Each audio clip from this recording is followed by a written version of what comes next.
Chapter 495.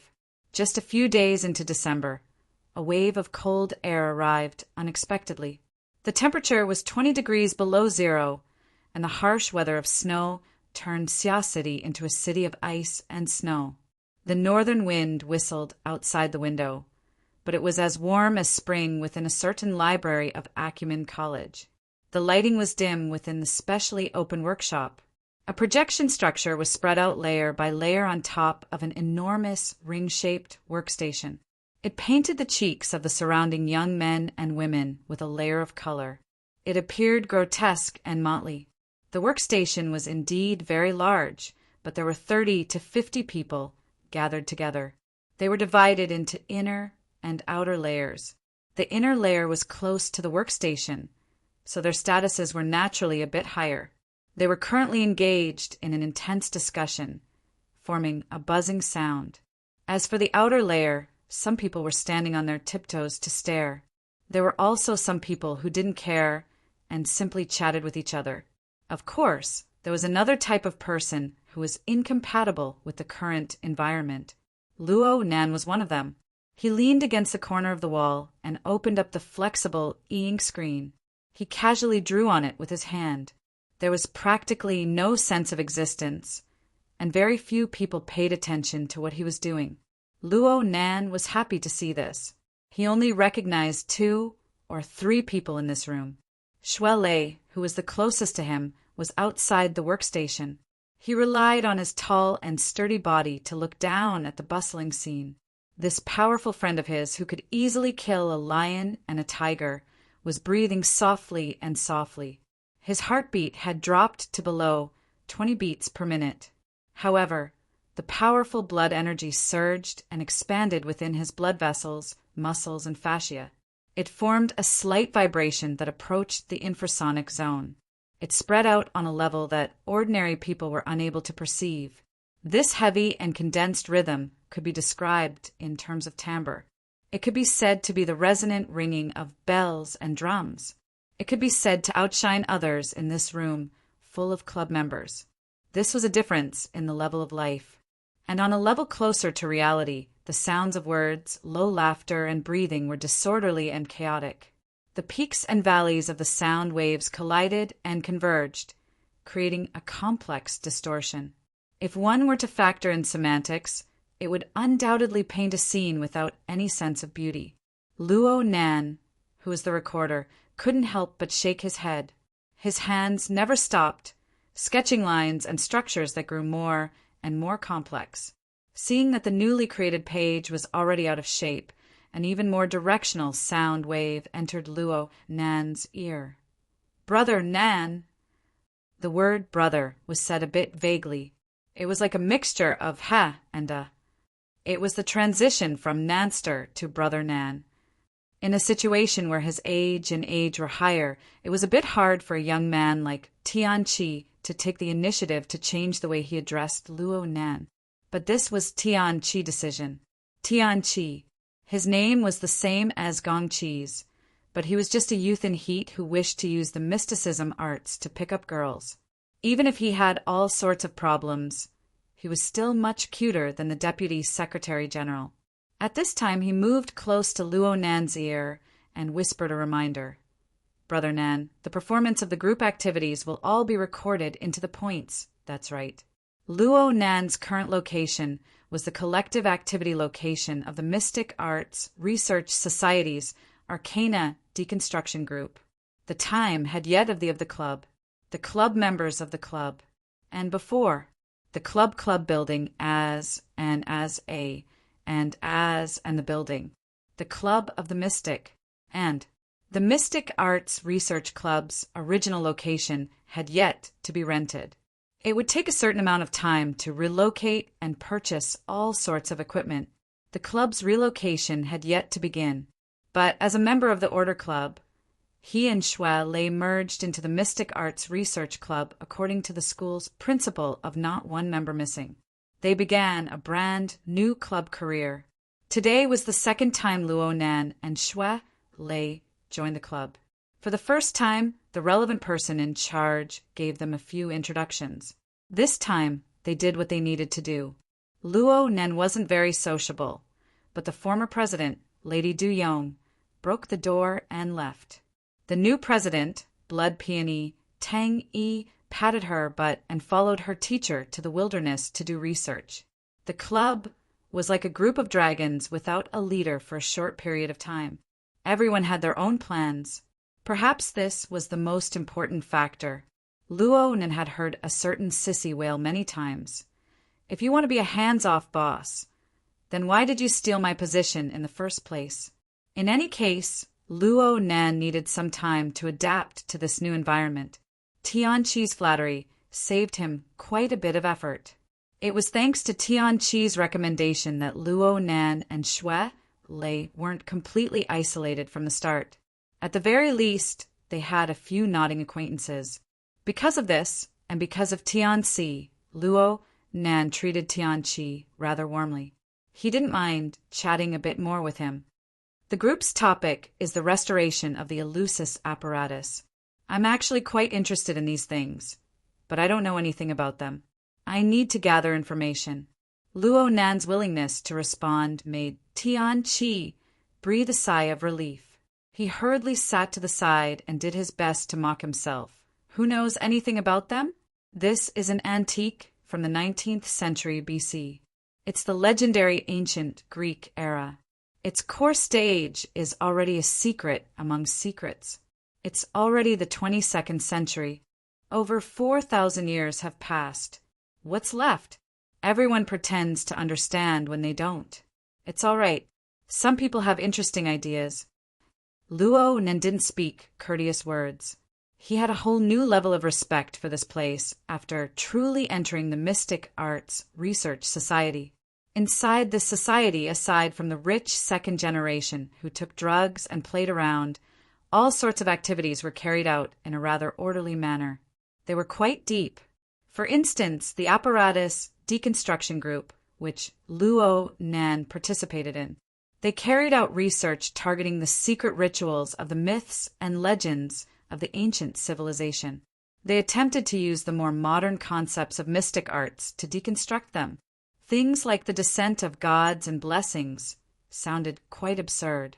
But if these concepts were put in a different way and said to be the mutual interference of the mental and the material, the interference of mental power, wouldn't it be linked to supernatural powers in an instant? Not only was the train of thought interesting, but the configurations of the magical array and the like looked quite professional. Luo Nen really couldn't find any problems with it, given his second-hand attainments in the mystic arts. Tianqi wanted to express his concern. Brother Nan, after winter break ends, you'll be assigned to a specialized laboratory. The credit grading is very important. Luo Nan smiled. I've already participated in the initial construction of the Star of David structure in today's homework. 2 of my suggestions have been adopted. I've finished half a credit for this semester. Even though he found a friend of the society to cheat, oh, that's right. Tianqi was suddenly enlightened. He never thought that Luo Nan would cheat. From his perspective, the former president, Du Yong, had anxiously hoped that Luo Nen would dispel his doubts back at Aurora Cloud City. Given his attainments in the mystic arts, one could well imagine Luo Nan's level in this field. He was just about to say a few words of flattery when he heard Luo Nan say, "You should go to Gear after winter break. Other people don't have a say in whether or not there's a specialized laboratory there." Tianqi instinctively shrunk his neck back.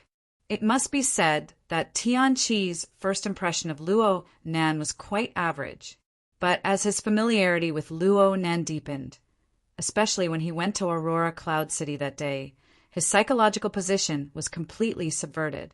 He had been a bystander the entire time that day, but he had seen Luo Nan's powerful circle of friends and Luo Nan's core position in his circle of friends. There was no need to talk about the matter with Du Yong. The top silk pants Xie Junping and Hu Huaying were simply lackeys in front of Luo Nan. There was also his older cousin Tianqi, who he had always viewed as his greatest support in the school. She had torn apart all pretenses with the vice president of the student council, Chen Weiken, just because of a few words from Luo Nan. If such a person with energy really wanted to go head-to-head against the Mystic Arts Research Society, no matter the outcome, it would be a fight between immortals. He, a mortal, might not even have the qualifications to stand on the side and cheer for Luo Nan. Tian Qi was a bit stunned for a time when he thought about the conflict that might occur in the future. Luo Nan didn't care about him. Most of Luo Nan's energy had been focused on collecting and analyzing the sound plane when he was chatting with Luo Nan. He had been scribbling and drawing on the flexible e-ink screen all this time, recording his insights. Tian Qi was silent for a long time. He was a bit embarrassed. He subconsciously extended his head to sweep a few glances upwards. He saw the drawing interface, and his gaze became a bit unfocused. Could it be that his IQ was low? How come he was completely unable to see the order within? Those chaotic lines and the randomly drawn symbols were simply an enormous mockery of human reason. Luo Nan knew that Tian Qi was dizzy, but he had no intention of explaining. Whether it was chatting or silence, Luo Nan never forgot where his mental energy should be directed from beginning to end. Ever since Luo Nan set the basic principle of observing and waiting for Gong Qi in the cloud world, Luo Nan gradually calmed his mind. He did more practical things while maintaining his observation. In the beginning, he was quite worried that Gong Qi would suddenly make a breakthrough in a moment of carelessness. Gong Qi would see through the truth of the cloud world, and Luo Nan would be powerless to do anything but watch helplessly. But as time passed, his restless thoughts gradually settled. His gaze that looked towards the cloud world grew calmer and calmer, and the target of Luo Nan's observation became more and more annoyed and impatient from day to day busyness and pretentiousness, especially when Luo Nan was alone. There were already situations where Luo Nan was venting his anger, and it was happening more and more frequently. It was like Luo Nan was watching a trapped beast that had fallen into a trap. Even though Luo Nan didn't have any injuries, Luo Nan could only run in circles in this narrow space. Luo Nan struggled in front of insurmountable obstacles until the toxins of his negative emotions seeped in layer by layer, corroding his reason and willpower. Of course, Gong Qi's negative emotions were also repetitive. In any case, Gong Qi was one of the top characters in the world. He knew how to regulate his emotions, restore his reason, and maintain his state. This sort of repetitiveness would sometimes cause Luo Nan to feel a sense of defeat, as if all his previous efforts had been wasted. But it was this sort of repetitiveness that forced Luo Nan to get used to it. It forced him to hone his patience. It made him gradually understand that the twists and turns of events were the norm. He even learned a few methods of regulation from Gong Qi. He also understood how to grasp his own rhythm. He used a solid and orderly attitude to grind away the burrs in his mind bit by bit. He grinded away the noise of emotions that could affect his judgment. A dozen days passed in the blink of an eye. Luo Nan began to feel that his state was becoming better and better. He was able to do things and cultivate steadily, and he was able to maintain sensitivity and vigilance towards his observation target at all times. He was firm and keen, like a treasured sword that had been tempered to the point of sharpness and toughness. Yet he hid it within the sheath. He didn't forget to maintain it meticulously, waiting for the moment of blood sacrifice. Hiss! The breath that Luo Nan exhaled from his mouth and nose seemed to carry the howl of a golden blade cleaving through the wind. It was a different image from all the living beings around him. Chapter 496. Luo Nan was an expert in mental senses. The integration and reconstruction of the external information structure was nothing to him.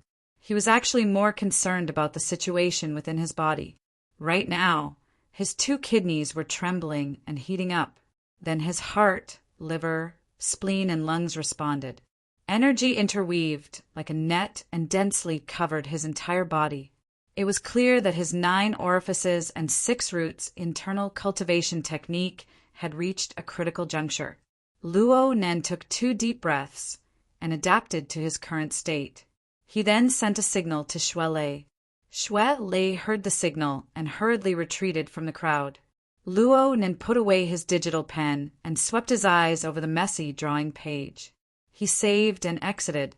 He frowned as soon as he exited to the starting interface.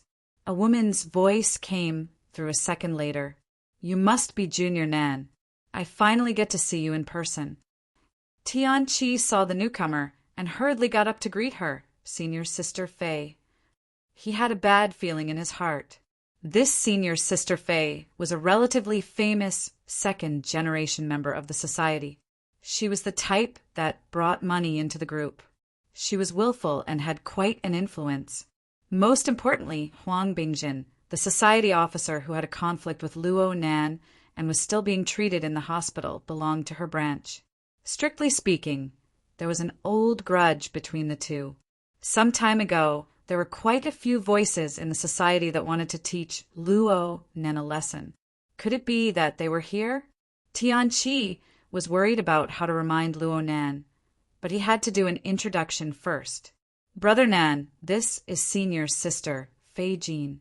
She's the general manager of the society's public relations department." He intentionally emphasized the word general manager in hopes of attracting Luo Nan's attention. Unfortunately, his careful plan was completely wasted. How could Luo Nan remember the name and position of a random soldier who had a grudge against him a month or two ago? Even if he knew, he wouldn't care. Under the dim lighting of the workshop, only a faint outline of Fei Jin's appearance could be seen. She could be considered beautiful and upright. Luo Nan had no interest in delving into the minute details. He just nodded and continued to pack up. Fei Jin walked forward with a giggle and let out a rather exaggerated sigh. "Wow, Junior Nan, I've heard of your name for a long time. I saw your video too. You're really super handsome. Junior, are you practicing martial arts? Is there really such a thing as internal strength? Can you teach me?" Under Tianqi's dumbfounded expression, Fei Jin's attitude was simply the attitude of a fan facing a celebrity. She put her palms together and bowed slightly, giving off the feeling of a young lady. Tianqi had never seen Fei Jin like this before. He was a little confused and asked subconsciously, "Video?" "The one that's very popular on the campus forum." Fei Jin really didn't regard Luo Nan as an outsider. She directly sat on the other side of Luo Nan and leaned her body over. She naturally pressed half of her ample body against Luo Nan's elbow. Her hand slid across the flexible e-ink screen to carry out operations. Only then did he say hello. "I've left a message on it. You'll know when you open it. Wow, there's so few apps on it. What's this? You haven't finished downloading?" Fei Jin was a little curious. She tapped on the gray icon on the top half of the screen with her black painted fingernail. Naturally, there was no response. Luo Nan's eyes narrowed. He extended his hand and pushed Fei Jin's fingers away. "There's no need to look anymore. I know what's going on." The cause of the matter was the day of the municipal plaza incident. Luo Nan lived in Ocean Sky Cloud City. He woke up early and went to school to jog and exercise. He exhaled like an arrow, and the hot air he exhaled shot far away. The visual effect was top-notch. It was unknown which busybody took a picture of it at the time and posted it on the school forum. It stirred up quite a bit of popularity. Tianqi, this fellow, lost his mind when he met a woman. He forgot that he was the one who brought up this video during the last club activity. He bragged in his small circle that Luo Nan and Xue Lei were Qigong experts in Eastern mysticism. Luo Nan closed his notebook and stood up. Tianqi guessed that Luo Nan was unhappy. It was as if his boat was pricked by needles. He jumped up in an instant. On the other side, Fei Jin got up quite quickly. She didn't seem to mind Luo Nan's cold and hard actions at all. She even hooked onto the crook of Luo Nan's arm. She looked quite clingy. "Junior, let's add each other as friends. Let's keep in touch in the future." Xue Lei had already walked up to them at this time. He sized up the situation with curiosity. Luo Nan glanced at his elbow and saw Fei Jin's fingers pressed against it. She gently and slowly circled it. It was as if she was doing some small movements inadvertently. He didn't deliberately shake her off. He just said, "I've gotten to know Senior's sister today. If we meet again in the future, I'll take this factor into consideration." Fei Jin was a bit startled. She raised her head and met Luo Nan's cold and clear gaze. Her heart stirred and her fingers froze. She didn't continue her small movements.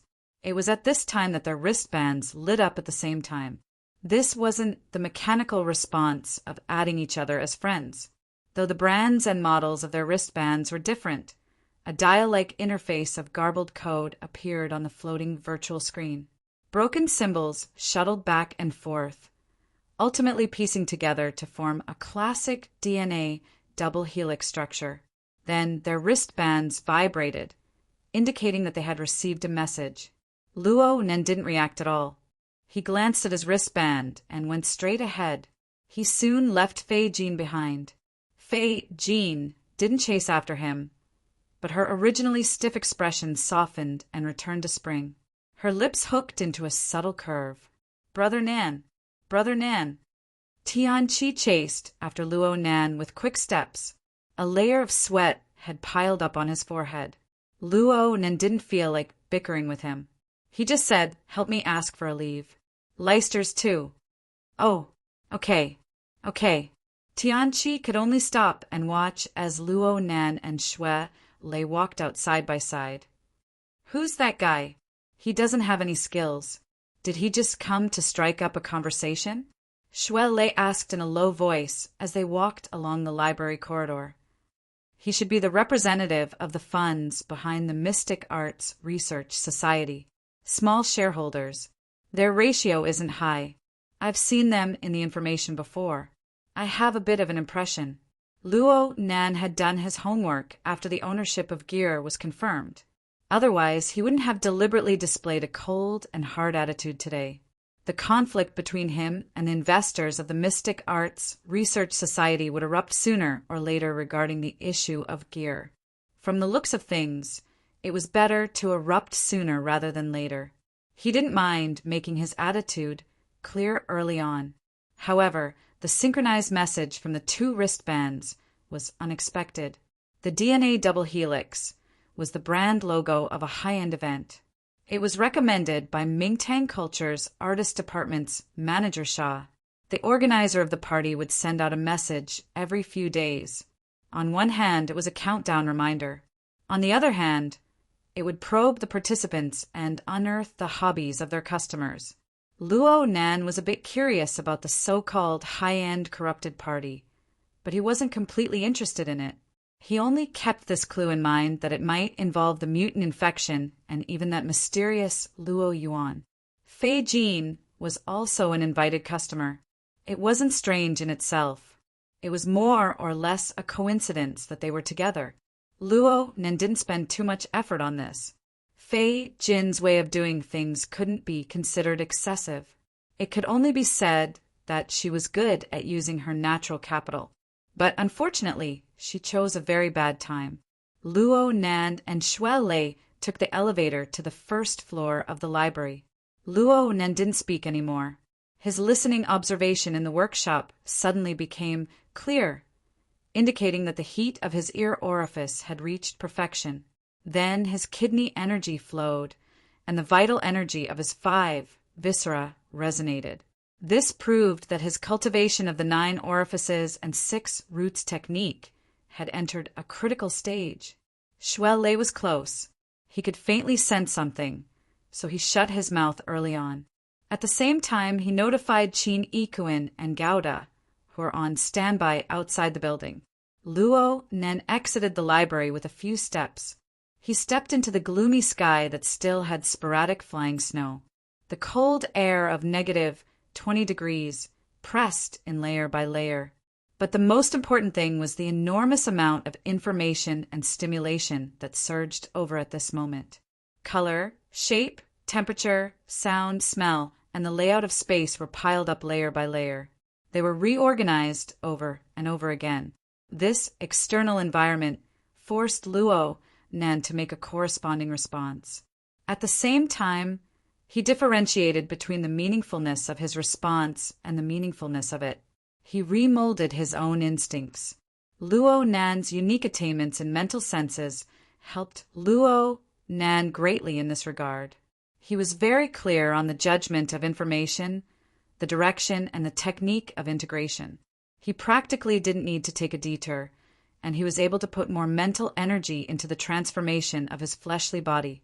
The 9 orifices and 6 roots technique was established on the basis of classical Eastern philosophy. It had always viewed cultivation as an interconnected whole. Luo Nan's ear orifice was perfected, and his kidney energy was budding. His entire body's essence, energy, and bone marrow all sensed it. It vibrated in a continuous manner, causing the entire skeleton structure of his entire body to become smooth. It also stimulated the heart, liver, spleen, lungs, eyes, ears, nose, tongue, tendons, bones, meridians, skin, flesh, hair, and so on. Layer by layer, they resonated, penetrated, and covered. This was the integration and understanding of the human body structure. From Luo Nan's perspective, this was like a pair of incorporeal hands of creation. It controlled all the perceptible and measurable particles of matter. It piled up and fused together to form a grand and precise architectural structure. The corresponding structure guided energy and information from low to high. It climbed step by step. First, the foundation of matter was established. Then, the carrier of life was constructed. Then, the guidance was further refined to form a precise form for processing information. From the most basic reactions, the most basic emotions, to relatively clear thoughts and train of thought, all the way to high-level thoughts and emotions. Finally, Luo Nan took a step into the grand palace of the mind. The process of déjà vu corresponded with Luo Nan's feelings and awareness at all times. It allowed him to possess a clearer understanding. That's right. This was a grand building constructed from the material plane that led to the mental plane of nothingness.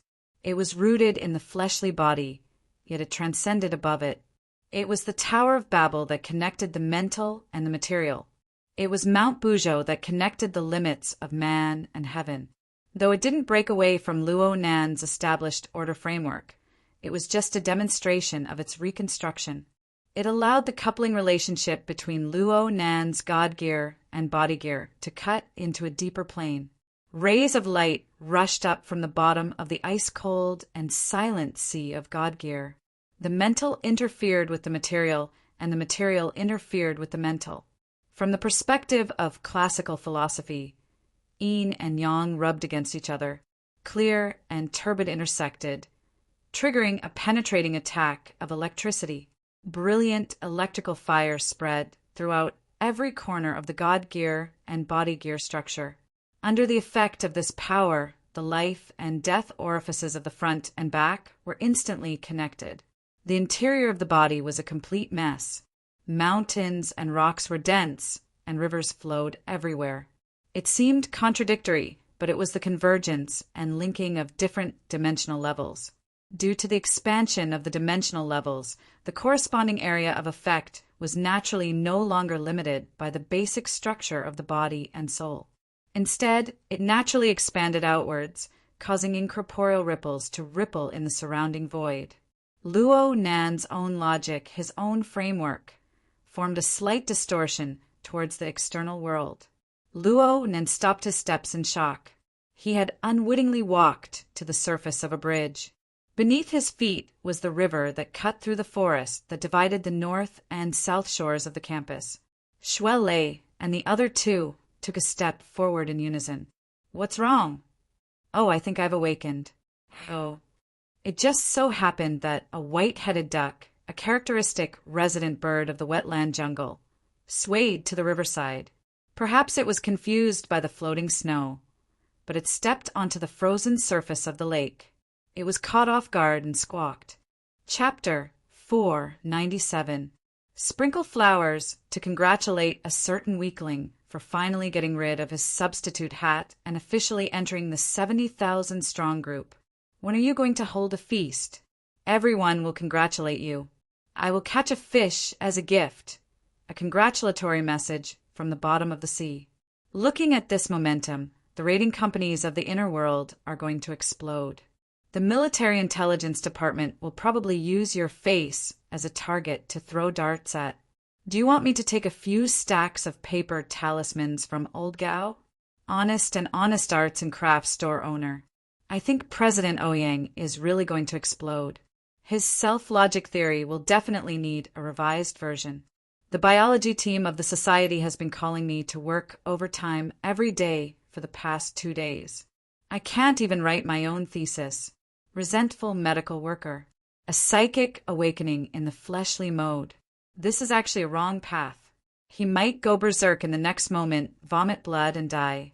Pessimistic believer. Damn, what's wrong with fleshly mode? Nanster, why don't you come to the wilderness? You don't have to go far. Let's do some assault training and consolidate. Former Special Forces soldier entering annual training. The main thing is how much my combat strength has increased. Everything else is meaningless. I can be a sparring partner. A low-key assassin. Wrong. Everything is a financial problem.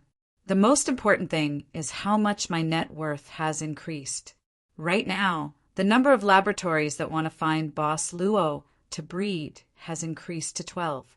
This is just the number of applications. I think that just by selling sperm, the big guy at Ocean Sky Cloud City would be able to change ownership.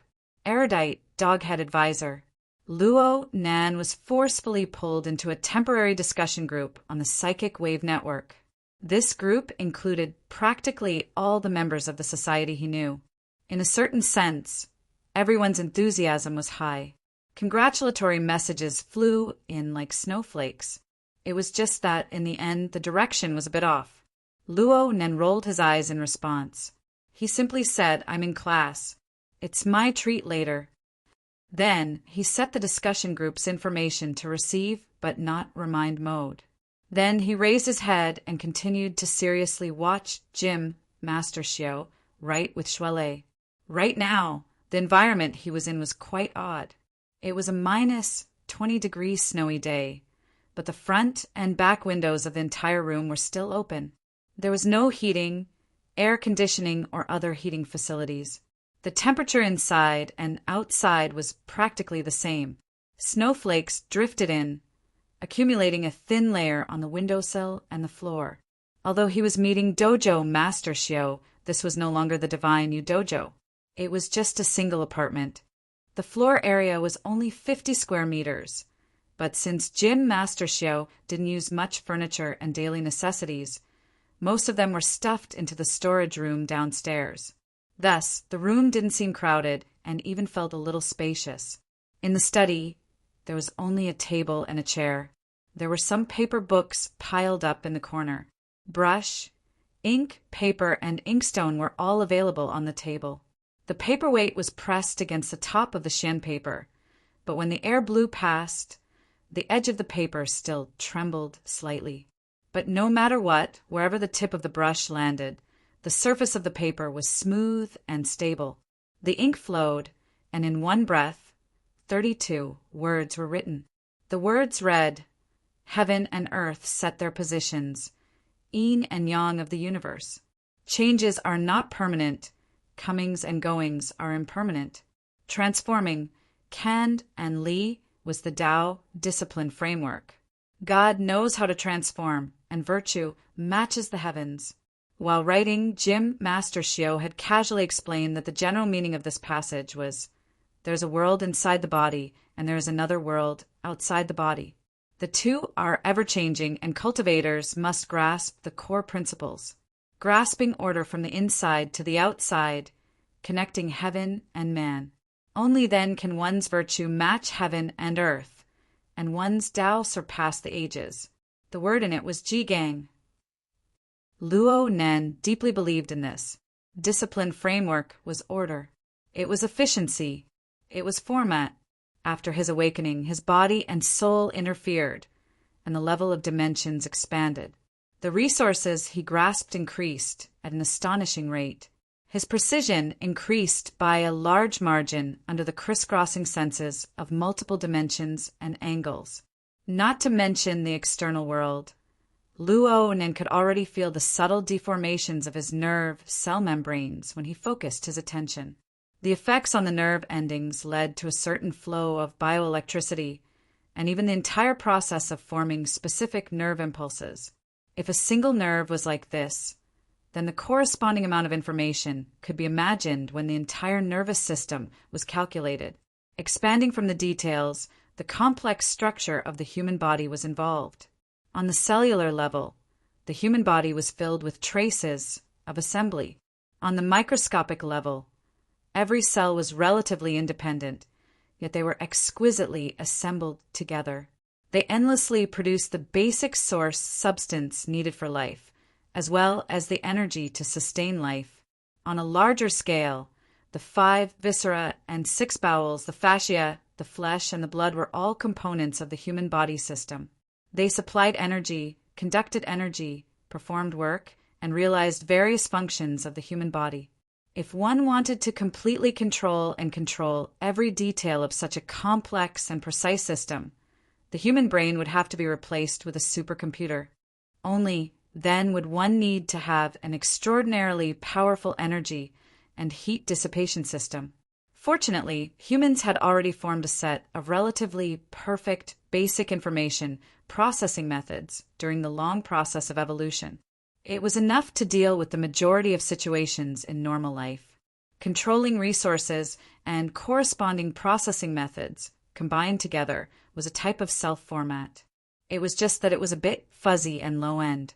But for ability users and awakened ones, they needed to have more efficient, more concise, more precise, and more targeted choices in order to control power that far exceeded that of ordinary people, to reach a deeper level, and to even gain something from the vast heaven and earth.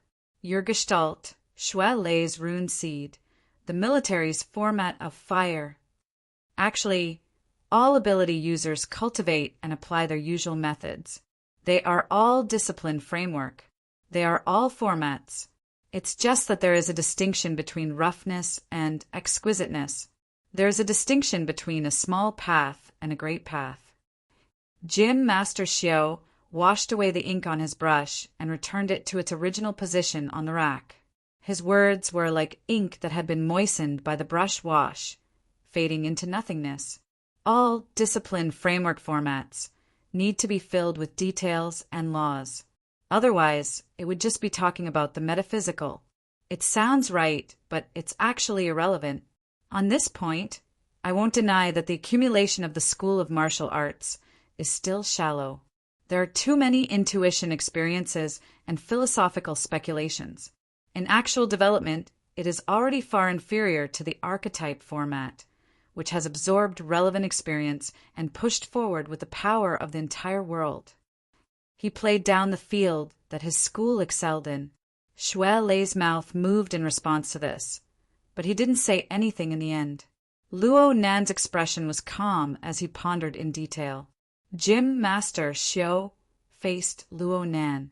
There's nothing much to teach you now that you've reached the awakened stage. After all, you still walk the path of the mental side. You don't need to engage in close combat with others. I just want to remind you that humanity's many years of research have yielded very abundant results. Building a car behind closed doors is the most foolish course of action. In this day and age, even if everyone works together, there will still be moats that cannot be filled, let alone others. Xue Lei needs to remember this point as well. Luo Nan and Xue Lei responded in unison. However, Luo Nan immediately said, "Jim Master, please spur me on from time to time in my cultivation from now on. I've been thinking about the problem of the format for the past 2 days. There are some unreliable ideas that I need Jim Master to review." Jim Master Xiao shook his head.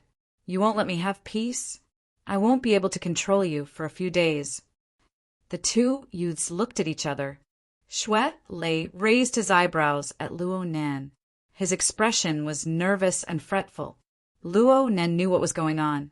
As the winter solstice approached, The arranged battle between the Thunder Falcon Martial Schools, Duan Hong, and Jim Mastershio was imminent. Let's not talk about Duan Hong's strength. Let's not talk about Duan Hong's collusion with the military. Jim Mastershio had to move, sit idly, practice calligraphy. Nothing else had been prepared. There was only half a month left until December 22nd. Shuai Lei grew more and more impatient the closer the time came. Luo Nen didn't understand Jim Mastershio's plans at all, but he had a bad feeling. In the past, he couldn't see through Jim Mastershio, so he didn't dare to forcefully probe him. After his awakening, Shuai Lei instigated him to take advantage of the demonstration to roughly probe Jim Mastershio. Jim Mastershio's situation was terrible. The state of Jim Mastershio's body was a complete mess. It was as if there was an atomic furnace that had gone out of control within his body. It constantly emitted catastrophic pulses, destroying everything in its surroundings. But before the pulses truly spread out of his body, they would magically dissolve one by one, not revealing themselves. If there was anything, it would just be an excessively high body temperature. Therefore, the windows of this apartment were still open during the frigid winter. Jim Mastershio's exceedingly powerful foundation was manifested by such a method of dispelling. But the damage had already been done. The operating mechanism of his internal organs had been severely damaged, and it even touched upon the more fundamental genetic plane. It was something that Luo Nen could no longer understand. Was Jim Mastershio strong? He was definitely strong. Even now, he still contained a terrifying power. But could he fight? Luo Nen didn't dare to think about it. From his perspective, Jim Mastershio's internal organs might disintegrate, and his body would be engulfed by internal fire if he made a slightly excessive move in his current terrible state. How did things reach this stage? Since things had reached this stage, Jim Mastershio shouldn't accept the arranged battle. Luo Nen had already discussed this with Shuai Lei. They had to dispel Jim Master Shuai's thoughts of accepting the challenge, no matter what. They could change the format. It could be a disciple fight, a group fight, or even a gym challenge. In any case, either Jim Mastershio wouldn't accept the challenge, or the gym master would have to do the hard work.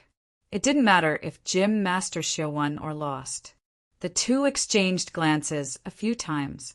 They wanted to take the opportunity to discuss this topic, but they never expected that Jim Mastershio would, coincidentally, stop at the beginning. He still spoke to Luo Nen. You said before that your grandfather left behind the 16 words formula. It's intricate and concise, and it's also a method of breathing and expelling. I've always been curious. Can you write it down for me to see? Okay. Luo Nen couldn't find a reason to refuse. He had just responded when Jim Mastershio took a weasel bristle from the brush rack. He personally dipped it in ink and handed it to Luo Nen. Shuai Lei changed the paper. Which youngster of today had ever practiced calligraphy? Even though the weasel bristle was tough and easy to write with, Luo Nen relied completely on his stable wrist techniques to forcefully draw. Though it wasn't to the point of staggering, it lacked the beauty of a turning point. He didn't even know how to use ink. The 16 words were either stiff like firewood or dull and sluggish. It was too horrible to look at. Jim Mastershio didn't care. He straightened the writing on the Xian paper and placed it before his eyes for a careful look. He didn't raise his head in the middle. He extended a hand and asked Luo Nen for the weasel bristle. He circled the 4th word of the 2nd section. Then he wrote it again next to Luo Nen's ugly word. The word was Chapter 498. Jim Mastershio raised his brush and wrote the word furnace. But when he opened his mouth, the first word he mentioned was prison. I'm guessing that the first word, prison, is perhaps the reason why you cultivate on the mental side. I'm not proficient in mental side cultivation, but I can feel that your soul strength possesses an extraordinary binding power. It's never wrong to spend more effort in this direction when cultivating. Thank you for the pointers, Jim Master. Luo Nen was very impressed by the word binding power, that Jim Master Shio pointed out. This truly pointed out the typical characteristics of his soul strength. This was something he had been thinking about ever since he awakened yesterday. However, he had too many thoughts, so Jim Master Shio's words were much clearer and more precise. Jim Master Shio shook his head slightly. I'm just speaking thoughtlessly. After all, I'm still an outsider. You need to know what you're doing. However, I have to say that the word furnace is quite exquisite. He drew a circle around the word furnace in his own name. The original meaning of a furnace is an appliance used to store fire. It also has the meaning of smelting and cooking. When it comes to cultivation, there are many teachings on the foundation. It is also said to change the quality and nature, to refine the essence. This is the fundamental meaning that cultivators cannot avoid. He paused for a moment, then said softly, "This is also the starting point of the great path to heaven." Luo Nan and Xue Lei looked at each other. Jim Master Shio used to give lessons in the past. There was no lack of exaggerations within. Most of them were rhetorical expressions so that they could remember them clearly. However, it seemed a bit abrupt to speak of the great path to heaven in plain language. Xue Lei couldn't help but confirm, "The great path to heaven?"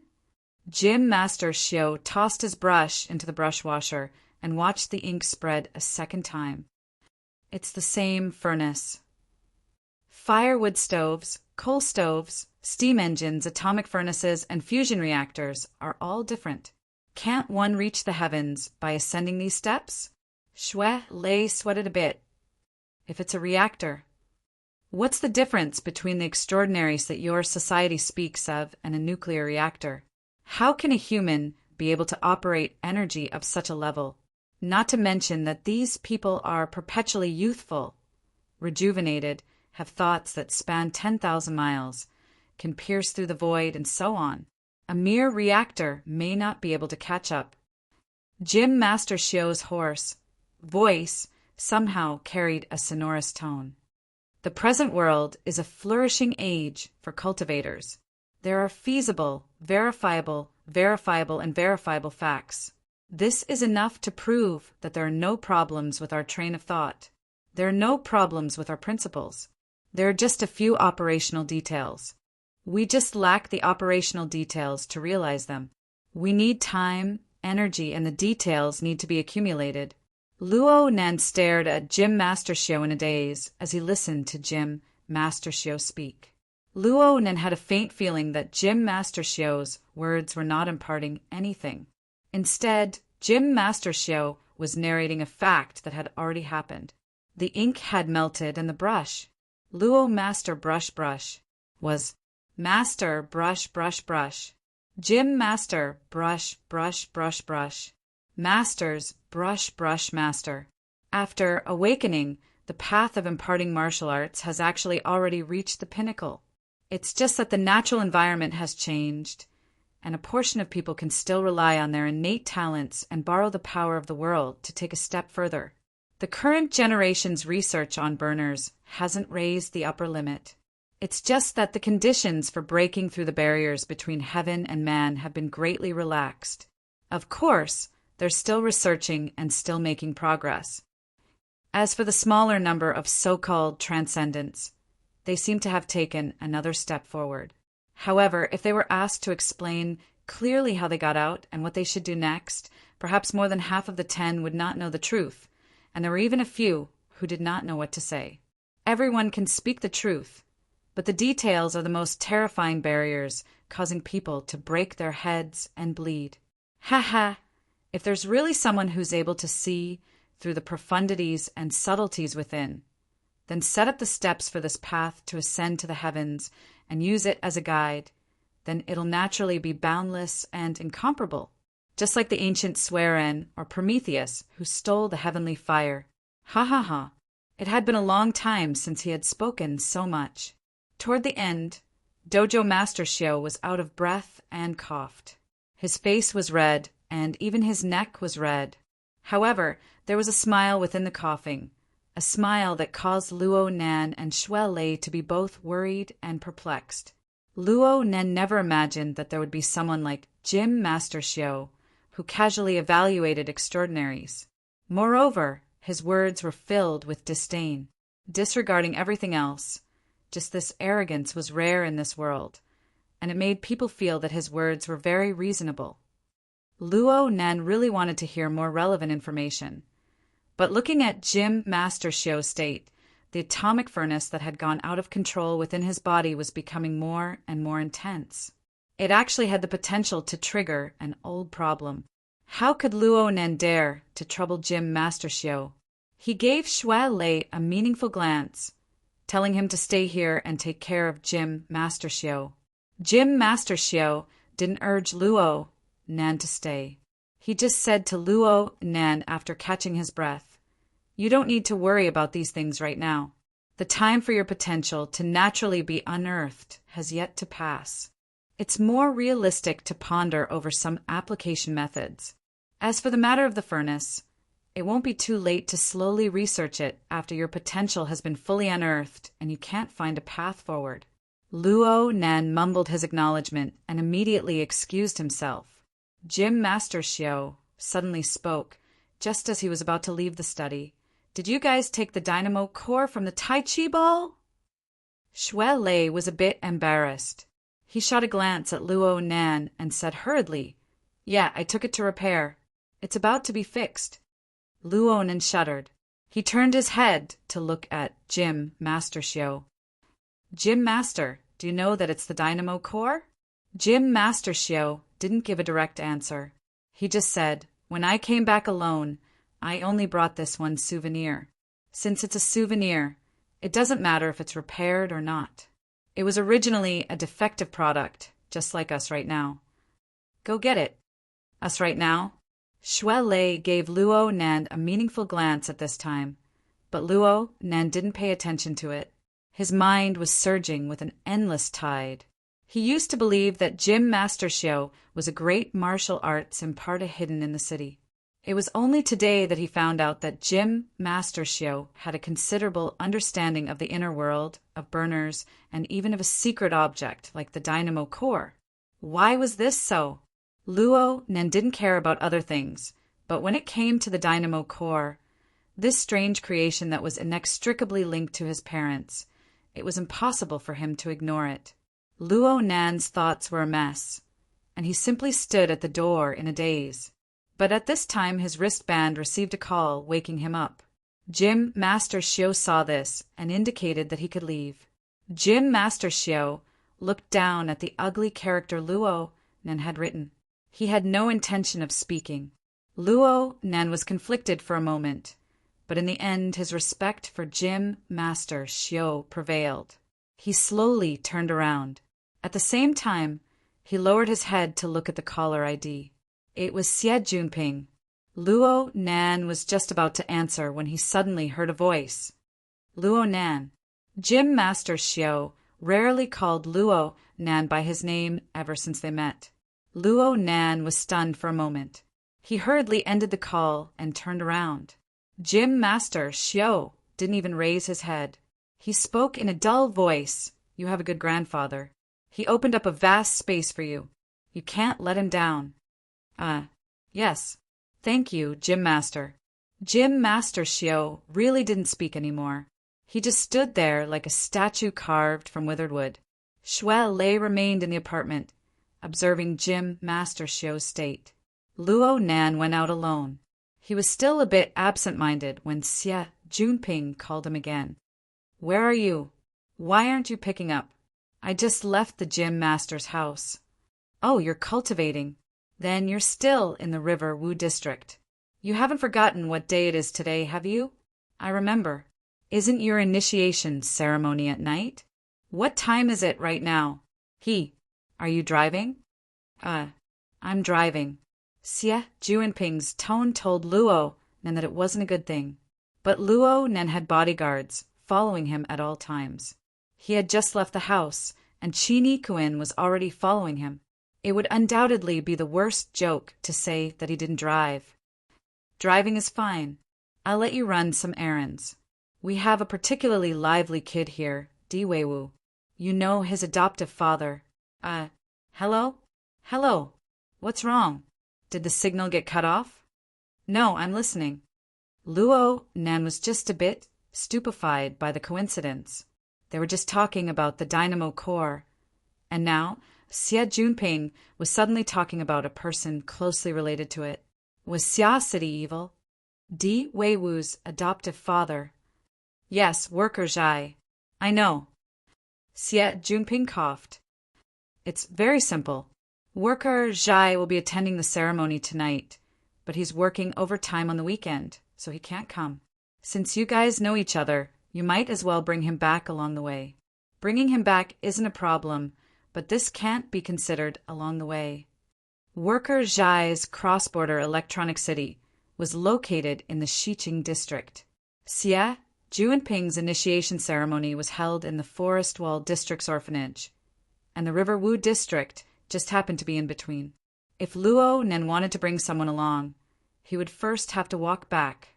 If this could be considered along the way, then what about around the corner? Xie Junping continued to chuckle. I understand. It's just that worker Zhai is too busy today. That kid Weiwu came up with a rotten idea. He wants you to go and get a high-level account. Go out into the field and pull his father out. I'll pay for the middle fees. That's right. However, Luo Nan felt that this was more like the will of heaven. Luo Nan and his party arrived at the cross-border electronic city approximately 20 minutes later. It was the weekend, and this place was quite crowded. Business was bursting. While Luo Nan was in the car, he had already asked for the exclusive service of a designated maintenance technician. When he entered the maintenance hall, worker Zhai, who was busy at the open maintenance platform, immediately received the news. He raised his head and gazed into the distance. He saw Luo Nan and the others and made a wait a moment gesture through the air. Soon, a beautiful maintenance consultant walked over with quick steps. Hello, Mr. Luo. Your exclusive service has been accepted. Worker Zhai still has some unfinished work to do. He invites you to wait a moment in the independent maintenance room. Luo Nan was already a frequent customer of the cross-border electronic city, and he had been looking for worker Zhai all this time. The maintenance consultant had long since memorized Luo Nan's appearance. Her smile was like a flower. Luo Nan made an okay gesture toward the open maintenance platform and followed the maintenance consultant into maintenance room 245. Qin Yikuin accompanied him by his side, and God stood guard outside. Ever since Luo Nan began learning engineering and mechanical design from worker Zhai, he had come to this worker Zhai's exclusive maintenance room more than once. He had personally operated many of the equipment inside. In this room, he possessed authority second only to the super administrator of the electronic city and worker Zhai. Though the space was cramped, it was very intimate. After entering, he took the initiative to be the host. He opened the beverage box and delivered purified water to Qin Yikuin and God, who stood outside the door. Then it was time to wait. Luo Nan was never afraid of having nothing to do here. He still had a few unfinished practical assignments assigned by worker Zhai. There was even a semi-finished chip that worker Zhai had left behind. However, Luo Nan had come today not only to complete Xie Junping's request, but he also had an even more pressing matter to deal with. Chapter 499. Luo Nan sat cross-legged in the center of the spacious hall. He sensed that there was an enormous space of over 10,000 square meters without any support. It was completely transparent. Surrounding him were slowly rotating structural diagrams. Concise lines and symbols were used to indicate the internal structure and function of the machine, as well as the relationship between the various components. This spacious area was a virtual space set up on the psychic wave network through the hexa-ear. Aside from the form that could be seen and felt, a portion of the supercomputing resources of the Xia City branch was borrowed to conduct a certain scale of analysis and calculation. There was no such thing as a free lunch in this world. This computing space was charged based on the amount of supercomputing resources borrowed. The payment was extremely precious honor points. However, these minor details were no longer within the scope of Luo Nan's consideration. What he paid the most attention to right now was the tens of thousands of blueprints floating and rotating. A month ago, Luo Nan would have thought that these mechanical schematics were like a heavenly book. But now, they were completely devoid of any sense of jerkiness. This was not only because of his previous hard work, but also because of his large weight, high-intensity recognition, and understanding in a short period of time. These blueprints had a total of 2 sources. One source came from the process of worker Zhai repairing the Tai Chi ball dynamo core over the past month. Worker Zhai combed through the dynamic structure and restored a portion that represented the possible direction of function. The second source was a bit further. It came from the spoils of war obtained from killing Jack during the conflict with Quantum Corporation. It was the Deep Sea Type 4 dynamo core. This item was originally going to be auctioned, but Xia City took note of its uniqueness and intercepted it.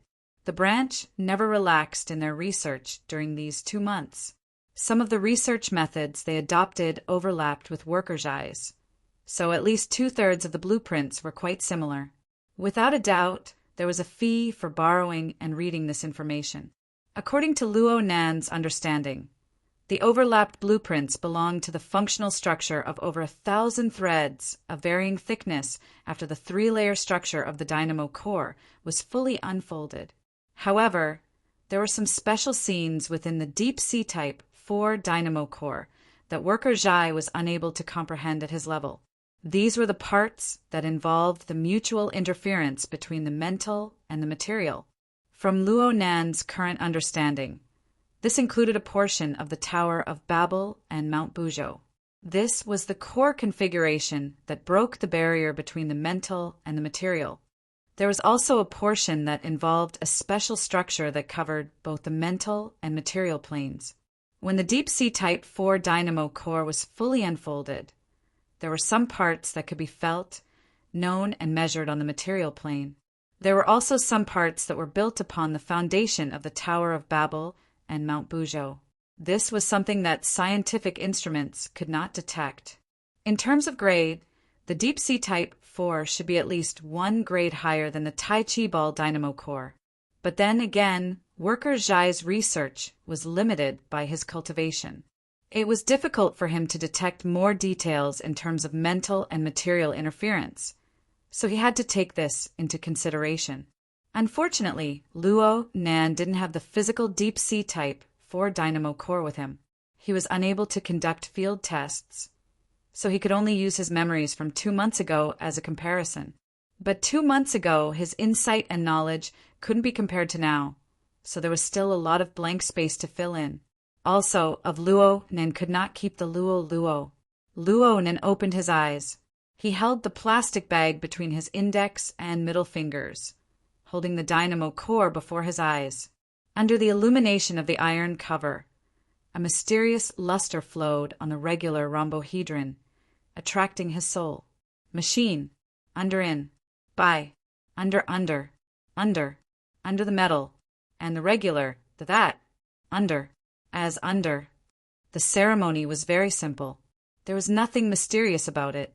As the protagonists Xie Junping and Du Yong submitted their homework, under the witness of the nannies, children, and some religious residents in the orphanage.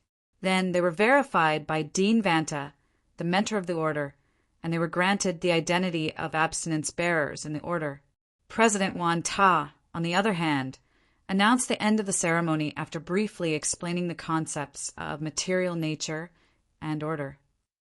Luo Nan even felt that Dean Wan Ta wanted to use this opportunity to let the children of the orphanage enjoy a delicious meal prepared by a certain hedonist of Xia City. As for Xie Junping and Du Yong, they were quite satisfied. They had experienced enough of the most powerful, mysterious elements in the test before they officially joined the church, and they had also achieved tangible results. Mysterious plus effective equals devout. This formula was applicable in the vast majority of circumstances. More importantly, it was fine as long as everyone was happy. The ceremony and banquet were very casual. Luonan had more private time. He felt that there were too many children at the banquet in the main hall. It was quite noisy, so he walked around the other rooms of the orphanage. Luonan had always admired Dean Wan Ta's skillful hands and design philosophy. The orphanage, which had been converted from an abandoned shopping mall, truly had a style to it. It had a sense of artistic order. The place he was in right now was the reception room he had stayed in last time. He reclined on an old peach-colored sofa. The clamor outside had dropped to a relatively comfortable level, bringing a marvelous sense of tranquility. So Luonan spent half an hour here to apply for computing space and to compare and ponder. There was no one to disturb him. It was very comfortable. However, this feeling of comfort inevitably subsided when he faced the dynamo core. He would have to return this little thing to Jim Mastershio by tomorrow at the latest. Even though he had already left behind a complete blueprint, it would be too easy to think of the dynamo core as a toy to obtain results through a simple comparison of the blueprint. Luonan sighed in his mind. He rubbed his fingers and opened the bag. There were no other movements after that. The dynamo core in the bag floated up by itself. It passed through the opening of the bag and floated to a more spacious area outside. Buzz! A deep, vibrating sound entered Luonan's ears. The dynamo core floating in the air first extended out 6 tentacles. Then the tentacles branched off one by one, forming 30 secondary branches. And on a level that was hard to discern with the naked eye, there were 1,240 even finer filaments. They constructed a complex and dense network that was distributed within an area of a meter in diameter. Luonan's thoughts turned once more. His soul strength and the material plane interfered with each other, forming nearly incorporeal waves that swept through the area. The changes in its structure were absorbed into his heart lake. It was just as the mechanical schematic showed. The complex structure was undergoing changes all the time. There was practically no good way to confirm its functions one by one, aside from a supercomputer. Fortunately, Luonan never hoped that he could decipher the ultimate mysteries of the dynamo core in a short amount of time. Otherwise, he would be looking down on the research capabilities of the entire Earth's academic community. He just used this to dispel the last bit of his unrealistic fantasies. Then he concentrated his energy to search for a certain sign. A defective product, just like us right now. A defective product. Us right now. Luonan cared a lot about Jim Mastershio's words because it involved his parents and loved ones, and because of the context and wording. From Luonan's perspective, Jim Mastershio's words didn't clearly point out anything, and he didn't clearly link them together. However, the meaning was consistent. The main thrust of their discussion was the outline of human cultivation, and then they focused on the concept of the furnace. Jim Mastershio's words and his own situation pointed out without a doubt that the current world had yet to obtain a reasonable and complete result regarding the construction method of the furnace. This included the extraordinaries who stood at the apex. Following this logic, Jim Mastershio mentioned the dynamo core, calling it a defective product. More importantly, there was the word us in his words. In light of this, Luonan could only believe that Jim Mastershio had made an analogy between the dynamo core and the ability users of the current world. At the very least, they were cultivators who touched upon the concept of the furnace. The dynamo core was a defective product. Ability users were also defective products. The defective products of ability users were due to the incomplete construction of the furnace. Then was the defect of the corresponding dynamo core also due to the defect in the structure of the furnace? Also, the defect was relative to the completeness. Where was the complete reference? Luonan observed the structure of the dynamo core from many angles. But how could he see through the mysteries within such a short time? As he was observing carefully, he sensed someone coming from outside. He was just about to put away the dynamo core, but a thought flashed through his mind, and he didn't take the next step. A rhythmic knock sounded on the door, and Luo Nan said, "Please come in." The door to the reception room opened, and Dean Wan Ta, who wore a priest-like robe, walked in with slow steps. After entering the room, his gaze naturally fell on the structure of the dynamo core floating in the air. "Dean Wan, you've worked hard." "It's nothing. The children were just a bit noisy. They didn't disturb you, right?" "No. This really is a good place to find tranquility amidst the noise. It's quite suitable to think about problems. Nurse Wang even poured me some water." The two exchanged a few words of greeting, and Luo Nan gestured with his hand, inviting Wan Ta to sit wherever he wanted. Wan Ta sat on a recliner of the same color across from the sofa, his body naturally straight. One of them was so polite that it didn't seem like he was in his own territory, while the other was as casual and natural as if he was at home. It was a bit like the host and the guest had been reversed. However, both sides weren't people who paid much attention to superfluous formalities. They did things according to their hearts, and they displayed considerable respect. Wan Ta respected Luo Nan's privacy, and Luo Nan didn't keep it to himself. Instead, he completely presented the structure of the dynamo core in front of Wan Ta. This kind of magnanimity continued from the first time the two met. This was because they knew that the other belonged to the lawful faction, and the scope of maintaining order was different. Even if they weren't completely like-minded, there was no direct conflict of ideals. More importantly, they both hoped to carry forward their own ideals, to let more people recognize them, and to use them in a broader domain. Therefore, they could accept each other's teachings, and they could compare notes with each other. Luo Nan preserved the structure of the dynamo core because he wanted Wan Ta to give him some advice. "What's this?" "It's a headache. I hope Dean Wan can give me some advice." "Okay, let me take a look." Wan Ta didn't put on a false front. He didn't waste words after taking a seat.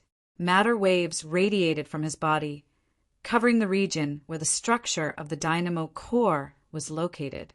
Luo Nan believed that Wan Ta needed to observe for a period of time, but he clearly didn't understand the habitual thinking patterns of this instructor of the Order of Creators. Chapter 500. The size of the water droplet was similar to that of the Tai Chi dynamo core. After it floated in the air, it began to fine-tune its outline. Under the illumination of the light, it revealed an eye-catching prismatic light, turning into a standard rhombohedron. The cross-section reflection and the effect of water waves made it look like both a bright diamond and a warm pearl, very attractive. The illusory reflected light was not within the scope of Luo Nan's attention, but he kept staring at the changes in the water droplet shape. He looked at how the water droplet, which seemed to have no strength at all, drew its outline out of thin air until it was completely identical to the shape of the Tai Chi ball dynamo core. Was this the myriad pagoda's method of creation? Before Luo Nan could truly analyze it clearly, he saw an even more magnificent magical scene in the next 2 seconds. In an instant, the water was full of light. Thousands of illusory filaments bloomed, vaguely reflecting the light, like a cluster of translucent flowers. As the structure entered a stable state, the wonder disappeared as soon as it appeared. Luo Nan subconsciously sucked in a breath. "Oh, sorry, it's still a little short." Wan Ta clenched his fist, and the water threads that had already dispersed instantly retracted, returning to their original water droplet form. He looked at the structure of the dynamo core, thought for a moment, and asked, "Open the 3 layers one by one, right?" Luo Nan went, "Oh," and nodded. Then he came to a realization. His interference power changed, causing the dynamo core's fully expanded structure to recover, returning it to its original shape. Then he stimulated and opened it again. Wan Ta observed it carefully and was a little surprised. There is almost no change in the volume. This thing is made of a special material. Maybe there is a change in its physical properties when it is folded. As he spoke, the water droplets were like the dynamo core, spreading out layer by layer. They no longer bloomed instantaneously like in the beginning, and the sensory stimulation was somewhat less.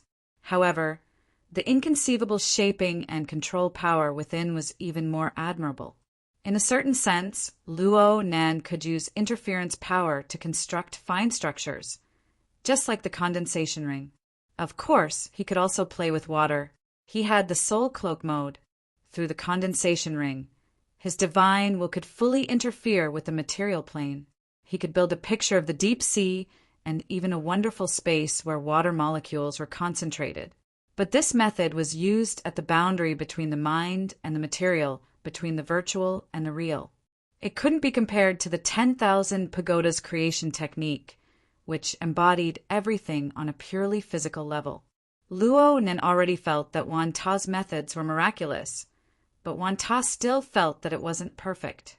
He gathered the water droplets again, and then reshaped them, as if he would never get tired of it. Luo Nan didn't tire of this process. His eyes stared fixedly at the sparkling and translucent model. This wasn't just a model. Luo Nan could feel that when the Wanta Tower exerted force to maintain its form, this toy should be able to display similar functions to the dynamo core. Luo Nan sucked in another breath. He suddenly spoke a sentence. "Can you teach me?" Wanta didn't say anything. He just shot a glance at Luo Nan, nodded, and continued with his operation. Luo Nan didn't say anything more. He focused his mind and watched as the body of water blossomed like a flower, more and more perfectly imitating the structure of the Tai Chi ball dynamo core. The tentacles, secondary branches, and filaments split and expanded layer by layer, forming 3 relatively clear areas.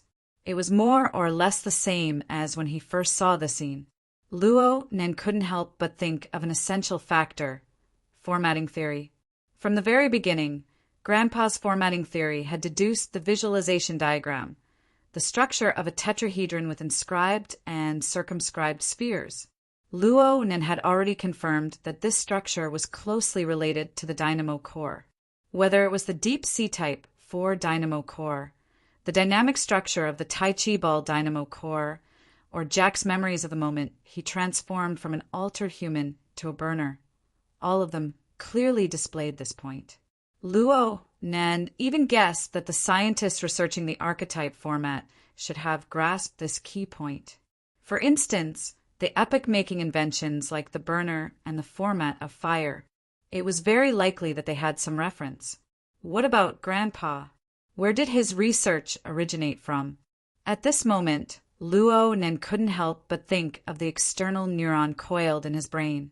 That was also a dynamo core. Whether it was Luo Nan's emotional delineation or reality verification, both proved that this dynamo core was of a higher level than the other 2 dynamo cores he had seen. It was much higher level. At least from the current research materials, the other 2 dynamo cores didn't possess the function of hollow depository. They couldn't form the subtle configuration of the condensation ring, and they couldn't serve as the key to the building of gear that led to the clouds. But the focus of the current problem lay in the furnace body. If the dynamo core could be viewed as a mechanical system when combined with the visualization diagram, this was precisely the direction of worker Zhai's research. Then a mechanical system should have 3 basic parts: the motion department, the transmission department, and the work department. The motion department was most likely the location of the furnace that Jim Master Shio spoke of. Luo Nan didn't expect to find a complete power source from the dynamo core. It didn't conform to the law of conservation of energy if it relied purely on the dynamo core to generate energy. Even a reactor needed to add nuclear fuel rods. The powerful power possessed by cultivators was produced through the human body's absorption of food and other resources. A higher level could be explained as the mutual interference between the mind and matter, drawing special energy from other dimensions. From this point of view, the truth of the so-called furnace should be the integration and utilization of external resources. On this point, all 3 dynamo cores had shown their worth. The Tai Chi ball dynamo core absorbed external force. The deep sea type 4 dynamo core absorbed the energy of the Deep Blue Walker's energy storage when Jack controlled it. The external neuron displayed its astonishing ability first, drawing electricity from the energy center of gear. Of course, they all went through a transformation process. Luo Nen hadn't been electrocuted to death by the high-voltage electricity. Gym Master Xiao had also said things like, upgrade step by step. Therefore, the standard of a furnace should be to convert external resources into a higher form of energy to achieve efficient utilization. Which one is more efficient? The Tai Chi ball dynamo core could carry a metal ball that weighed several hundred kilograms by storing and transforming the external force of a strike. The Deep Sea Type 4 dynamo core allowed a cyborg like Jack to generate the format of fire and break through the barrier between the spirit and the material. As for the external neuron, it was even more inconceivable. It opened up a void chamber that could accommodate soul power, and it could change its form at any time to serve as a medium for the interaction between the spirit and the material. Of course, there was a difference in abilities. If Luo Nan were to rank them, the external neuron would undoubtedly be ranked first. The Deep Sea Type 4 dynamo core would be ranked second, and the Tai Chi ball dynamo core would be ranked last. But there were far too many details that Luo Nan was unable to make clear of. He was unable to draw the conclusion that this was a defective product. If he could complete the 3 dynamo core models and make a direct comparison, he might be able to find out where the differences and flaws were. This was the reason why Luo Nan wanted to learn the Wan Ta method of creation. Defective product. There had to be a reason. A moment later, Luo Nan flipped open his notebook and lit up the flexible e-ink screen. His gaze rested on a dark gray app icon on the main interface. This icon was in the shape of a tetrahedron with an inscribed, circumscribed circle. It was the classic visualization diagram of formatting theory. Right now, it was displayed as an incomplete download. The icon appeared at the end of September, after his confrontation with the human-faced arachnid at the Limestone Water Village pub. It represented his progress in analyzing the wraith sign or the order framework behind it. Sometimes it also represented the progress of his cultivation. However, ever since the incident at Frost River Reality, the progress of the icon's analysis had been stuck at the subtle number of 9. 99%. It had remained stagnant. Even though Luo Nan's cultivation had made tremendous progress during this period of time, his level of understanding had continuously increased, and his development of the Wraith Sign's abilities continued to deepen. The icon still had no reaction. If Luo Nan were to consider things from his previous perspective, he could only believe that his understanding of the Wraith Sign and the order framework involved in formatting theory had not made any fundamental breakthroughs. But now he could not help but consider things from a different perspective. Was there a problem with the dynamo core itself? Luo Nan grew more and more impatient to learn the method of creation. However, the most important thing was to discuss the mysteries of the dynamo core structure. As the water beads, mimicry, gradually approached perfection, Luo Nan and Wan Ta began a corresponding discussion. Differences and arguments were unavoidable when it came to the details. We must consider the factor of materiality. The structure is the most crucial. Forgive me for speaking bluntly. You are running away from an unfamiliar domain. But I feel that we must first find the right entry point. And Dinwan, I believe that it is a bit biased to be completely bound to the material plane. The voices of the two grew louder and louder. The corresponding domain expanded, involving even more issues of philosophy. It could not be said that their faces were red and their necks were thick, but it was definitely not as harmonious as it was in the beginning. At this time, there was another knock on the door to the reception room. Little featherhead D. Wei Wu poked his head in from outside the door. His eyes widened. "Are you guys going to fight?" The discussion was forced to stop. Luo Nan and Wan Ta looked at each other and shook their heads at the same time. "No, there's no such thing." D. Wei Wu pushed open the door completely. He curled his lips and said, "I feel like it. Brother Luo Nan, I know that your abilities are great and that you can fight super well. But we aren't weak here. The child could clearly distinguish between inside and outside. And though his words were casual, Luo Nan and Wan Ta discovered his nervous mood. It looked like he was really worried. Were they arguing very intensely before? It was likely that the discussion would not succeed today. Luo Nan smiled at Wan Ta and put away the dynamo core. He was just about to pacify the child when a directional message came over from the Hexier. The Society's guardian target, Sleeping Beauty, has gone missing. Please confirm and assist in the search. Luo Nan had yet to completely understand what was going on when another call came in. The caller was He Ween. Mr. Luo, Rue Wen has gone missing. She disappeared from the intensive care unit 2 minutes ago. Disappeared? Rue Wen? Luo Nan's brain was a bit unable to react. Isn't her disappearance very... Luo Nan was a bit stupefied. It must be said that Rue Wen was the freest star in his closed system. Even if she was lying in a hospital bed, her physical position was clear. She would appear and disappear in the projection of the format pyramid and the living starry sky. She would suddenly disappear for a period of time. She was uncontrollable. This was a situation from the beginning. He was used to it. Chapter 501. Rue Wen's sudden disappearance caused the Xia City branch to be thrown into chaos. After all, there were many complicated issues involved aside from finding the person. A new mission channel had been established on the Psychic Wave Network. Fire, Theft, Quantum Corporation, and perhaps headquarters as well. In a short amount of time, most of Xia City had been mobilized. It was a chaotic mess. Luo Nan could only leave the orphanage in a hurry after this happened. Before he left, he gave the Tai Chi ball dynamo core in his hand to Shuelei, who was also attending the ceremony. He asked Shuelei to return it to Jim Master Xiao for now. Then he took a car to Shangding Building to observe the situation. Luo Nan's thoughts were still unclear after he got in the car, but his emotions were still calm. He activated the resources of the sealed system to try and lock onto a target while he looked at the video He Wayne sent him. The video was a surveillance record of Rue Wen's ward. The time shown was around 2040, approximately 5 minutes ago. At the beginning, the girl was lying peacefully on the hospital bed. There were a few monitoring and life support equipment on her body. Everything looked normal.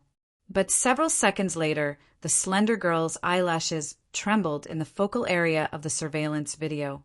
Then she opened her eyes. The image was extremely clear, but Luo Nan's mood was a bit absent-minded at this moment. The girl's gaze looked straight at the ceiling. She was serene and calm, not revealing any emotions. She didn't look like the emptiness and bewilderment of someone who had been bedridden for a long time. Instead, she seemed to be extremely clear about her own circumstances. This scene made Luo Nan's heart inexplicably oppressed. This was a person he had personally saved. She was half a believer, but he couldn't say that he was familiar with her. Seriously, who else in this world knew of Rue Wen's true origins besides the laboratory of Quantum Corporation? Perhaps she was already used to similar situations? Luo Nan still remembered that when he faced Gong Qi, who had invaded the cloud world, only Rue Wen had given him a resonance in the entire sealed system when he was agitated and angry. It wasn't a resonance. It was a resonance that was true and void. She seemed calm on the surface, but there was an oppressive and flowing feeling of blazing heat. It perfectly matched Luo Nan's state of mind at the time. Was it an accidental coordination, or was it because of a similar experience? Luo Nan couldn't get an answer, but the emotions in his heart continued to ripple because of those serene eyes. He stared at the image, a bit stunned. At this time, from the surveillance screen, it could be seen that because of Rue Wen's sudden awakening, the inside and outside of the monitoring room were also in a mess. Some medical staff opened the door and came in, wanting to do a further examination. It was conceivable that there would be more people rushing over from the outside. At this moment, the originally clear image suddenly blurred. In reality, it wasn't that the image was blurred, but the reality it reflected was blurred. On the sickbed, Rue was like an illusory bubble. She flashed in the middle of the distorted light and shadow, then disappeared without a trace. In just a tenth of a second, the hospital bed became empty. All the tubes were loosened, and the nutrient solution dripped onto the bedding. There were still traces of a human figure pressing down on the bedding. Such a way of disappearing? Luo Nan was a bit stupefied for a time. He hurriedly rewound the surveillance video to watch. The second time, he felt a little more confident. His body and soul fused into one. This was precisely Rue Wen's forte. She was a special existence that wandered the boundary between the spiritual and the material. At that moment, she was completely an incorporeal spirit. Naturally, she could leave as she pleased. If she could leap into the deep spiritual plane of the Abyss region and the polar domain, even President Ouyang would have a hard time keeping her here. It was easy to say, but the more Luo Nen understood the know-how within, the more he felt that Rue Wen's actions had already completely exceeded the scope of the ordinary concept of supernatural power. The mutual interference of the material and the mental was understandable, but a complete transformation. How in the world did she accomplish this? Luo Nen didn't invest too much energy into this question. In any case, it was impossible for him to figure it out in a short amount of time. Compared to these technical matters, he was more concerned about Rue Wen's current thoughts. Why did this experimental girl, who resonated with a corner of his mind, leave? Where did she want to go? What sort of attitude did she have toward these people, especially him? He sat in the back of the off-road vehicle. His hands were pressed together in front of his mouth and nose, concealing his facial expression. He was even more focused, paying attention to the changes in the living starry sky at all times. Where was she? Where was she? The vehicle had already entered Xiqing district. It made an oblique turn, heading toward the Lilan district. But then Luo Nan suddenly stood up. Wait a moment.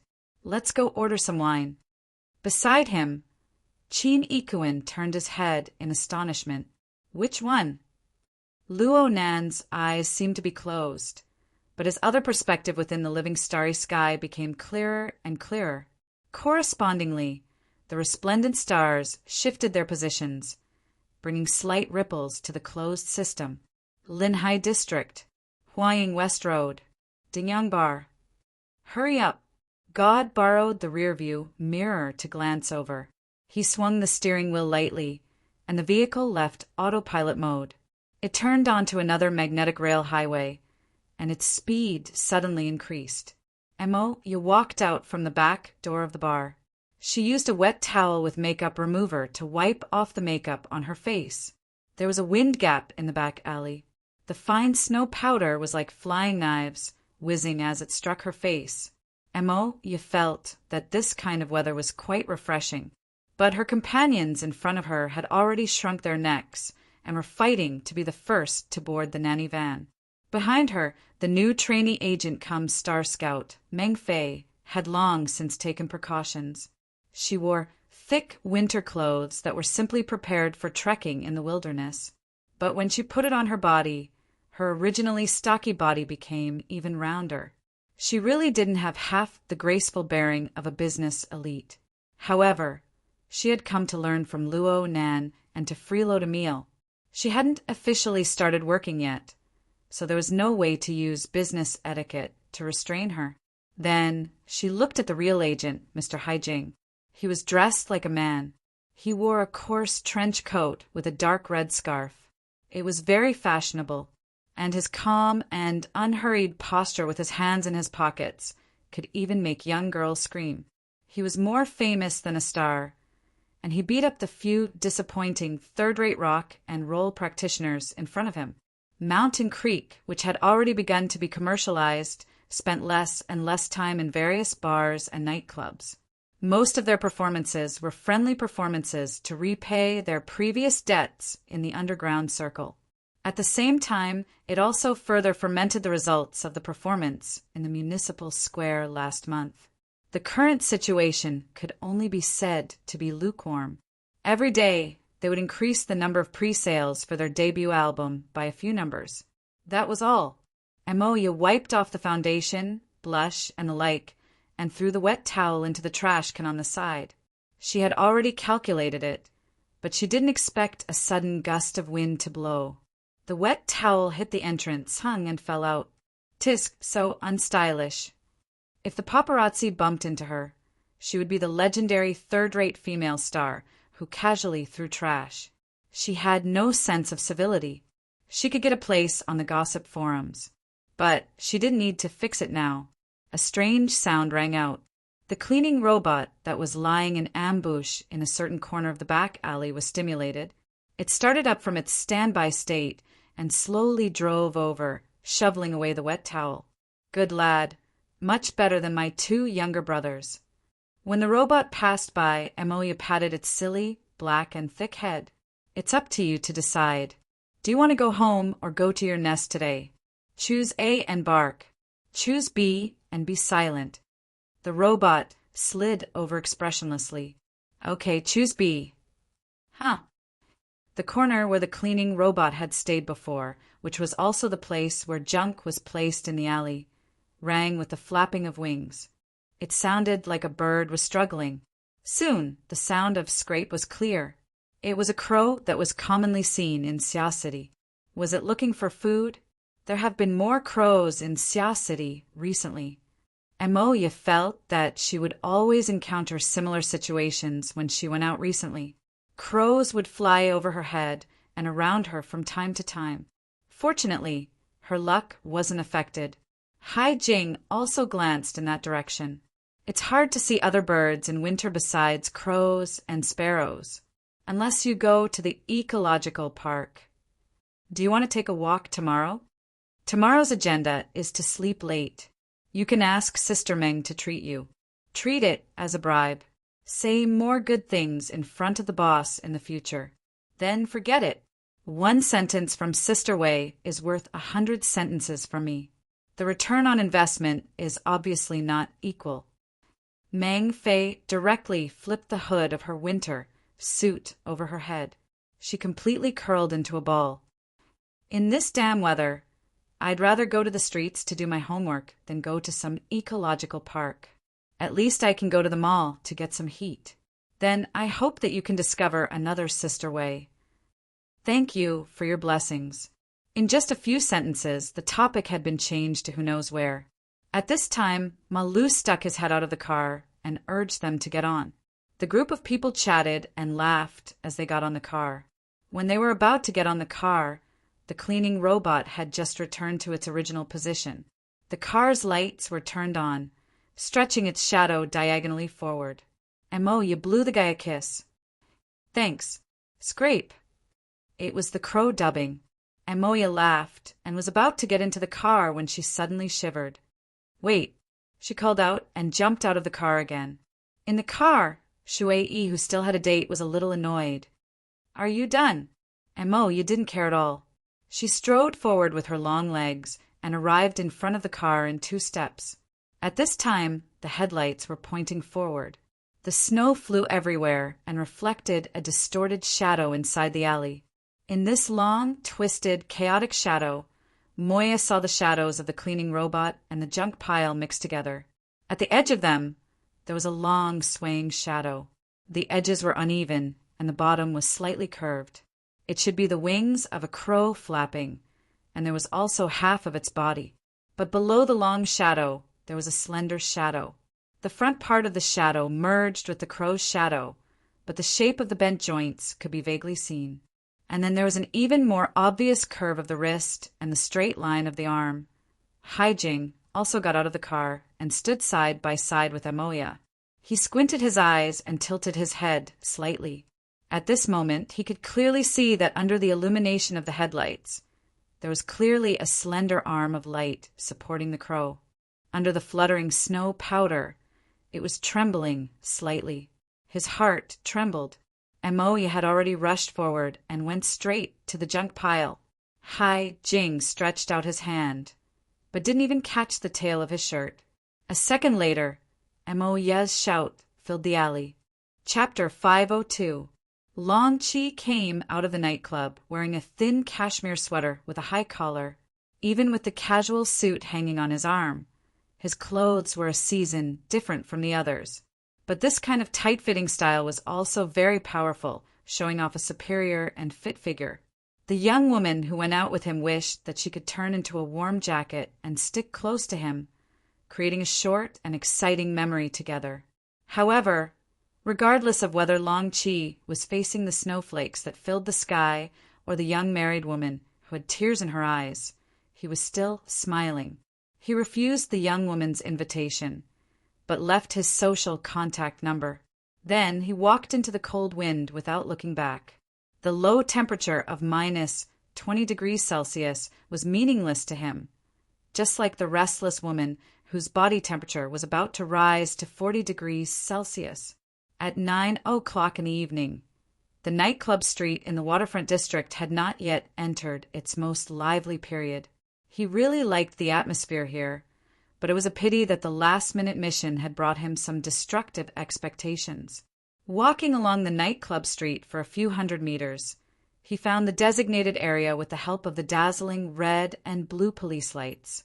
It was the back alley of a music bar. Looking from here, under the streetlights, the alley was surrounded by a dense group of people. He leisurely walked over. However, just as he stepped into the front of the alley, a throbbing thought suddenly dripped into the lake of his heart. With a dripping sound, a dense chill spread out layer by layer. In the blink of an eye, it spread throughout his entire body. Long Chi shuddered and stopped abruptly. This was something that even a temperature of minus 20 degrees Celsius could not do. "Little guy, don't be nervous. Let big sister take a look." In the alley, Amoya took the risk of being hit by the crow's wings. She crouched down and got closer to the child. The child is thin. This was Amoya's first impression. The child was wearing a loose hospital gown. His hair had probably not been taken care of for 2 to 3 months. It hung over his forehead and covered half of his face. Under the shadow of the pile of junk, the crows, and the onlookers, the fragments of light that shone and made his face appear even thinner and paler. It was inevitable that he looked a little gloomy. This made the child appear a bit more mature, but with Luo Nan as a reference, his actual age should be about the same, maybe a bit younger. 14, 15? Amoya tried to confirm if the child had any identification, such as a bracelet on him. Under normal circumstances, in order to make it easier to live in this society, even children who were completely incapacitated would wear identification cards and the like. But after looking around twice, Amoya did not find any similar equipment. But what was the meaning of the hospital gown? In his memory, there was no hospital nearby. The child sitting next to the pile of junk indeed had no intention of moving. He just stared at the crow in his hand. This crow's body was extremely large, much larger than its peers. At this moment, it tilted its head and looked back at the child. Occasionally, it would flap its wings and caw. There seemed to be a hint of helplessness in its voice. In fact, ever since the sudden appearance of this fellow believer, the crow named Ink had not flown for almost half an hour. Ink would not let go of him. Amoya was a little uncertain. She scratched her head and turned around, only to be shocked. Unbeknownst to him, a dense crowd of people had gathered behind him. The members of the Mountain Creek Band, the bar owner who had heard the news, the customers, and a bunch of idlers who had come out to watch the commotion had completely blocked the narrow alley. The policemen who had just arrived were struggling to squeeze in. "The police are here. Everyone get out of the way." Amoya gestured for her manager to chase them away. She suspected that the skinny child in front of her might have some mental illness. This was because the child's expression and attitude did not match a normal situation. There was clearly a circle of people watching, but the child did not speak, did not move, did not care, and did not care. He only gently stroked the crow's feathers in his hand and muttered something incomprehensible. Autism, schizophrenia, or something else. Forgive her for thinking this way. There was no helping it. There was an old person in the family who was like this, so Amoya was more sensitive. She was worried that if too many people gathered, it would cause adverse effects. Hai Jing displayed the responsibility and means of a manager. With just a few words, he got the police to help him chase most of the onlookers back to the bar. At the same time, the other members of the Mountain Creek Band, who could not stand the cold temperature in the back alley, hurriedly got into the car and left under the supervision of Meng Jia. Only Moya and himself were left. Things were considered normal up to this point, but then things came to a standstill. The little guy sitting in the corner must be mentally different from ordinary people. He didn't speak or move. The people around him, no matter how they tried to persuade him or coax or hug him, couldn't pull him out of the corner. In the end, all they got was the dissatisfied caw of the crow. That was awkward. The police officer was still a young man, and he really wanted to kneel down. This child is too stubborn. The problem is that there is no information in the system, not in the SCA's database. There are no records of a child being admitted to any hospital, welfare home, or nursing home in the city. Why do I feel like this is a major case? I've also notified the SCA Child Welfare Department. Maybe there are specializations. It's just that it's too. Achoo. During the persuasion, Hai Jing had already taken off his windbreaker, wanting to give it to the child to keep him warm. However, the child did not appreciate it at all. The crow, flapping its wings, was also a hindrance. Hai Jing was too embarrassed to put it back on, so he only draped it over his back and stomped his feet in the cold in the alley. If the situation was not resolved soon, he might be sent to the hospital with a bad cold. But he was most worried about Moya right now. This beautiful woman, who was highly radiant and cold, thought that she could resist the cold. The clothes she was wearing were just that, so she must have been badly frozen. There was a commercial show in 2 days, and it would be troublesome if something went wrong. He tried to persuade her. Moya, you should go back first. I'll stay here and deal with it. I'll let you know as soon as there are results. Moya also knew that she had caused trouble for everyone. She raised her hand in apology, but she was still a little unwilling. Suddenly, she reached out and pinched the child's cheek. Hey, stubborn child, I'm leaving if you don't respond. It's not too late to regret it. As long as you follow me, I'll serve you hot drinks and cakes. Huh. Strangely enough, in the biting cold wind, her hands were almost frozen stiff, but the child's thin cheeks were still tender and warm, which was very nice to touch.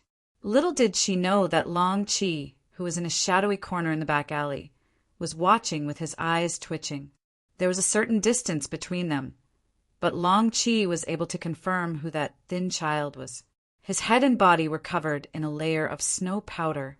His previous partner, the valiant Fist 2 and the big-hearted Wall 5, had suffered heavy injuries from this child's all-penetrating, all-decaying attack. Their bodily functions had been severely damaged, and they had fallen victim to Jack's evil hands on the way back. Fist 2 had died on the spot, and Wall 5 had kept his life. However, he was no longer suited for frontline work, and in the end he resigned in dejection. In that nightmarish night, Long Chi, who had moved out under the code named Snake 7, hated that shameless and savage cyborg the most. But that guy was already done for. What was left was this child. He seemed to be called Rui Wen. He didn't know what kind of energy was contained within her thin and slender body. She actually managed to forcefully break through their 7-man deep blue team's encirclement. In the end, they had to use a particle cannon at all costs to knock her unconscious. From an objective point of view, it seemed like their side was a bit more shameless. No matter what, Long Chi, codenamed Snake 7, held extremely complicated feelings towards the child in the alley. He wouldn't be like that stupid woman overflowing with motherly instincts. She wouldn't directly play some killing by touching someone's face. She might even get her arm broken. Since touching someone's face was dangerous, then this mission itself, many thoughts spun in Long Chi's mind. He exchanged information with the higher-ups who had issued the order, communicating the specifics of the mission. Not even 2 minutes passed before another order was transmitted over. Snake 7, From now on, observe and await orders. Huh. Huh. Deep Blue! You're a high-ranking employee of Sky Blue Security right now. If you want to earn some extra money, do you need me to help you cancel your employment contract? But please pay a penalty in advance. Understood. Long Chi immediately shrank back. Or perhaps it could be said that he found a reason to stay away from danger. But then he couldn't help but say, Dr. Bai, aren't you worried about your contract? A doctor who came out of Clay's laboratory won't be without a job anywhere. The important thing is that I don't have a penalty clause. The problem is that you also came out of the Apocalypse laboratory. Coming out of there. Are there any living people? Long Chi didn't say these words out loud. Ever since Dr. Bai Xinyan became the person in charge of the Sky Blue Security's Xia City branch, the dozens of Deep Blue Walkers had come to understand more and more the principle of people under the eaves have no choice but to lower their heads. As a high-ranking researcher who was well-versed in burner theory and the theory of the human body system, Bai Xinyan could adjust their training courses at any time.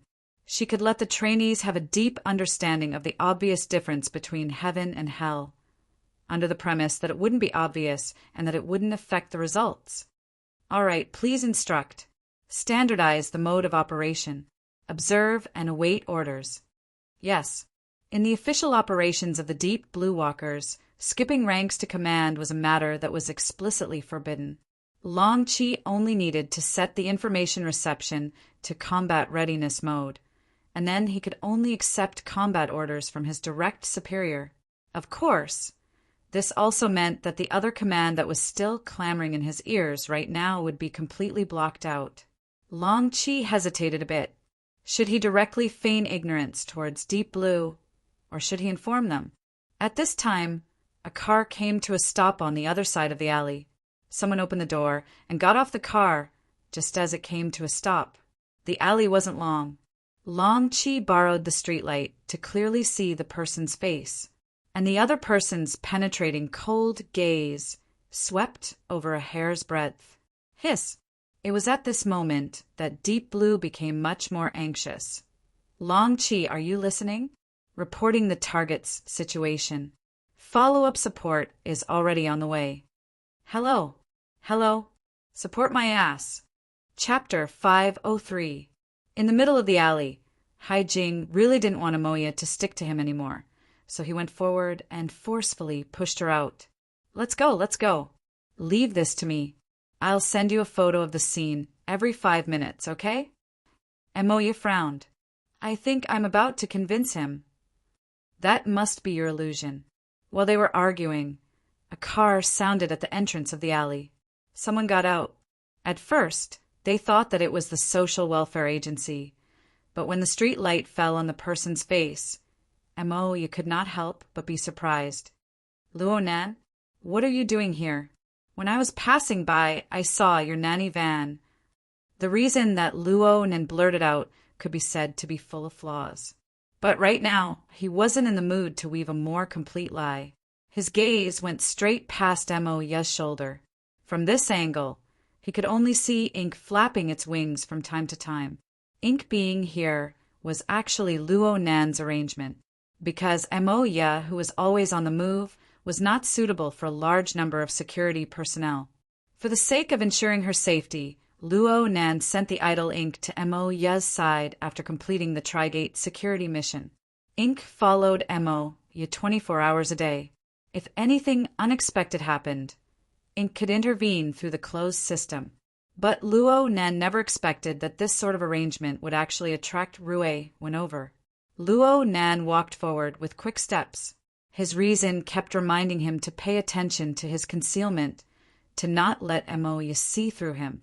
But as his line of sight extended, he saw a thin and gloomy little girl with almost no feminine features sitting in the corner. She was covered in snow powder, sitting under a pile of junk. He saw human figures and other distorted shadows covering her, but the girl was silent. There was only the crow in her eyes. Rui was in a completely different dimension from the others. She didn't care about others, and no one really understood her. Luo Nan's heart felt a bit stifled when he saw the scene. Sentences such as "the stallion stands alone," "the shadow hangs by itself" from the ancient texts he had learned suddenly materialized. They transformed into a surging black tide that flooded his mind. All right, perhaps Ruewen didn't need pity, but the feeling still lingered in Luo Nan's heart. It was hard to dissipate in the end. Qin Ikuin quickly walked past him. Amoya and Hai Jing said something to him. Luo Nan was aware of these circumstances, but he didn't make the appropriate response. This was because his emotions were rising and falling like the tide. The speed of his brain was affected. Luo Nan himself didn't understand why the emotions in his mind were this intense. He was unable to resolve this doubt for a time. He just passed by Amoya and arrived at the side of the junk pile to face Ruewen. Then he saw that the girl was casually kneeling on the ground, holding the ink bottle with one hand, and there seemed to be a slight smile on her lips. Luo Nan half knelt in front of the girl in the next moment. He wanted to say something, but he didn't know what to say. Strictly speaking, this was his first official meeting with Ruewen. In the past, their communication was either through ink or through a closed system. Ruewen also sensed something. Her gaze moved away from the ink for the first time to fall on Luo Nan's face. There was no change in his expression, only his eyes were sparkling. "He raised his head," someone exclaimed.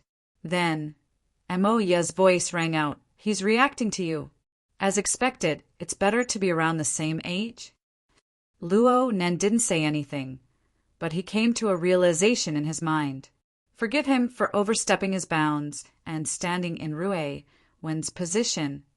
No matter what the nature was, he really was Ruewen's only coordinate relative to this world at this current stage. It must be known that Ruewen had already found ink, the person she believed to be of the same species. Then, she was surrounded by a circle of people. Presumably, she wasn't feeling too comfortable. With her abilities, she could escape into the mental plane once more and break away from this environment. As for misgivings, with her usual reactions, they simply didn't exist.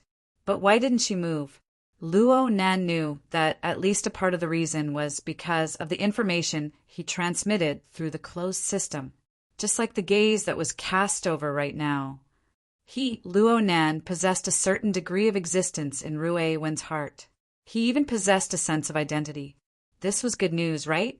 Ruewen didn't look at Luo Nan for too long. She shifted her gaze and spoke to Ink in a low voice.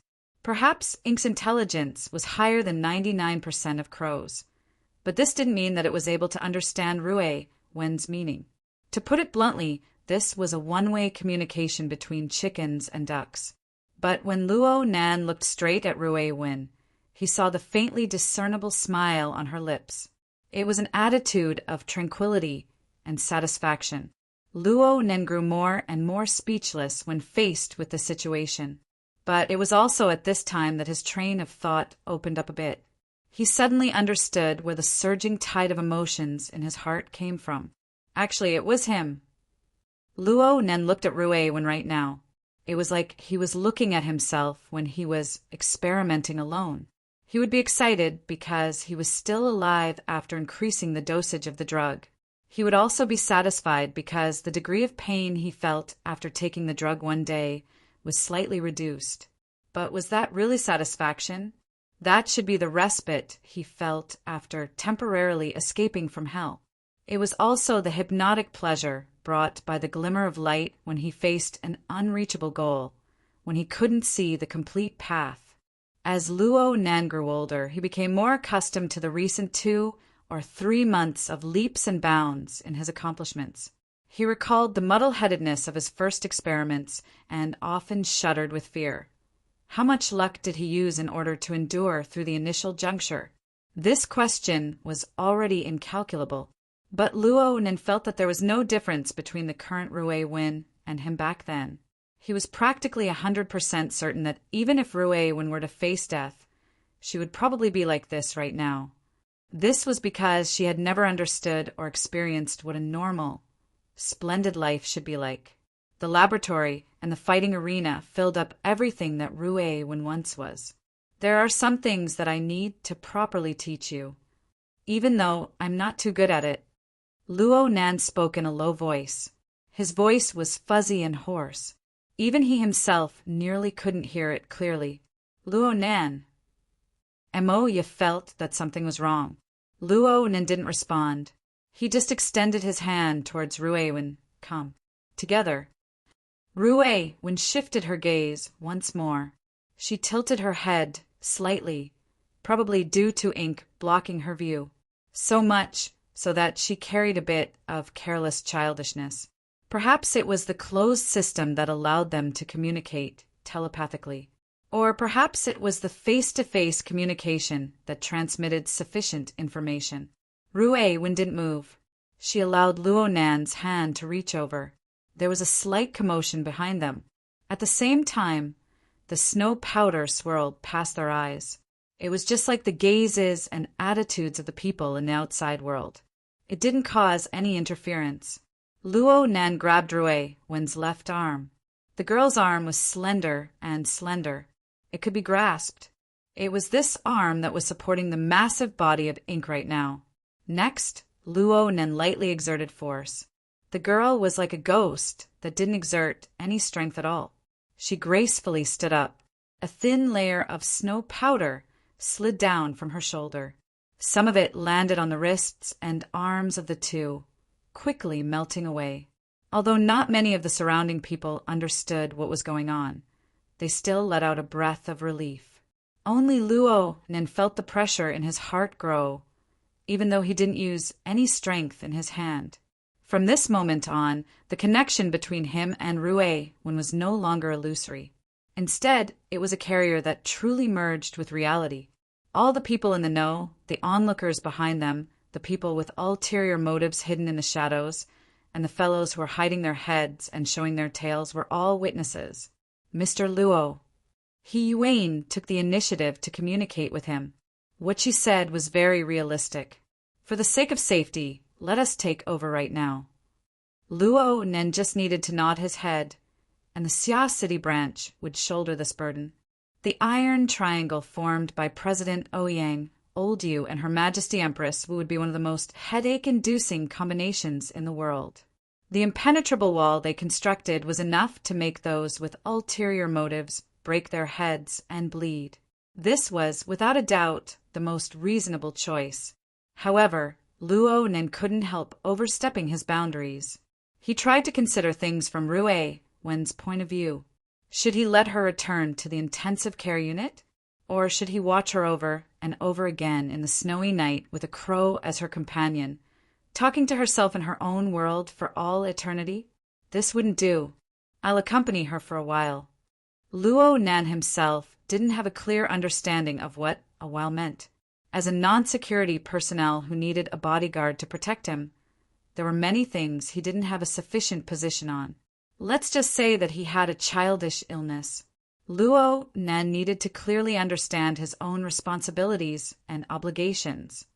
They were right before his eyes. Otherwise, this illusory courage and responsibility, which might have arisen from impulsiveness, might be crushed by the heavy pressure behind him. It would be hard to leave a trickle behind. Ruiwen didn't respond immediately. She seemed to be weighing the pros and cons. This reaction startled Luo Nan a bit. Could it be that Ruiwen was once again indulging his willfulness out of habit? Or could it be that his proposal had a benefit that even he himself wasn't clear about? Luo Nan didn't understand for a time, but this gave him the confidence and reason to continue persevering. We'll be together. I can't speak of anything else. But at the very least, in this world, a fellow who can do something unfavorable to us and catch us unprepared has yet to be born. Luo Nan really didn't have the face to say these last words. But in this moment, when his thoughts were clear, he really did do something. Ink was a bit restless. It flapped its wings, and this time the force restricting its flight suddenly disappeared.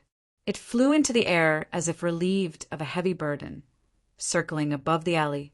But at this time, the snow powder floating down from the sky suddenly became much more sluggish. Icy cold liquid seeped in through the gaps between Ink's feathers. It was very uncomfortable. In the shadows of the alley, Long 7 was under Chin Ikuin's near face-to-face surveillance. He behaved like an ambassador of peace.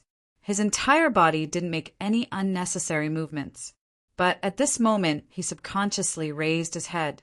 The water droplets hit his face and immediately turned into ice. The cold penetrated into his bones. It was unknown when, but the fluttering snow powder transformed into a special form between ice particles and water droplets. Was it hail or freezing rain? Chapter 504. Why aren't you moving? He's right there. We need to observe. I just need him to cooperate. I'm not asking him to risk his life. I need to outsmart him. Then, that's really unfortunate.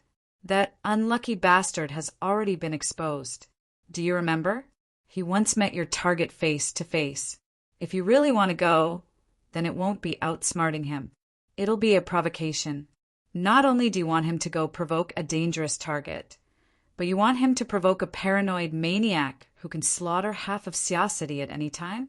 What does half of Sia City have to do with me? You're very clear on C2834's value. Her value is immeasurable. Don't talk about half of Sia City. 10 Sia Cities, 100 Sia Cities. Are you sure that the Federation Council agrees before you say these words? There are 88 large metropolitan areas in the world. 100 Sia Cities. How do you convert them? Don't try to sell your glib tongue. Think about your ex. I'm not married, and I don't have a formal relationship. What do you mean by ex? We're not familiar with each other. I can sue you for slander if you speak carelessly. Bai Xinyan. The other side slammed the table. You've been in Sia City for the past 2 months. You haven't done a single thing that you should have done. Instead, you've gotten along well with the Sia City branch. You've put in a lot of effort in treating Luo Nan's injuries. Now you're evading in every possible way. I seriously doubt your position. If this matter isn't handled properly, then you'll have to take full responsibility. The irrational communication was cut off at this point. But then again, wasn't the other side just shouting that last sentence? Everything was a routine. Bai Xinyan didn't care, but she wouldn't let the other side succeed. After the communication was cut off, she immediately sent a text message to the other side. Appeal to the higher-ups. I'll let you go first. 3 seconds later, the communication was connected again. It was the same person, but the hysterical mood was close to non-existent. He was just a bit irritated and helpless. What the hell do you want? This is what I want to ask. Ever since C2834 entered the Shangding building, all relevant information has been reported to the lab through a stable channel. I can imagine that in the future, as long as C2834 is under the control of the Sia City branch, there will be a steady stream of information. What else do you want? Research requires first-hand information. You should understand that the existence of C2834 indicates that there is a huge problem with the direction of the Bloodline project. If we can't find the root of the problem, this project will be stalled indefinitely. Instructor Li Wei is very angry about this. We are also under a lot of pressure.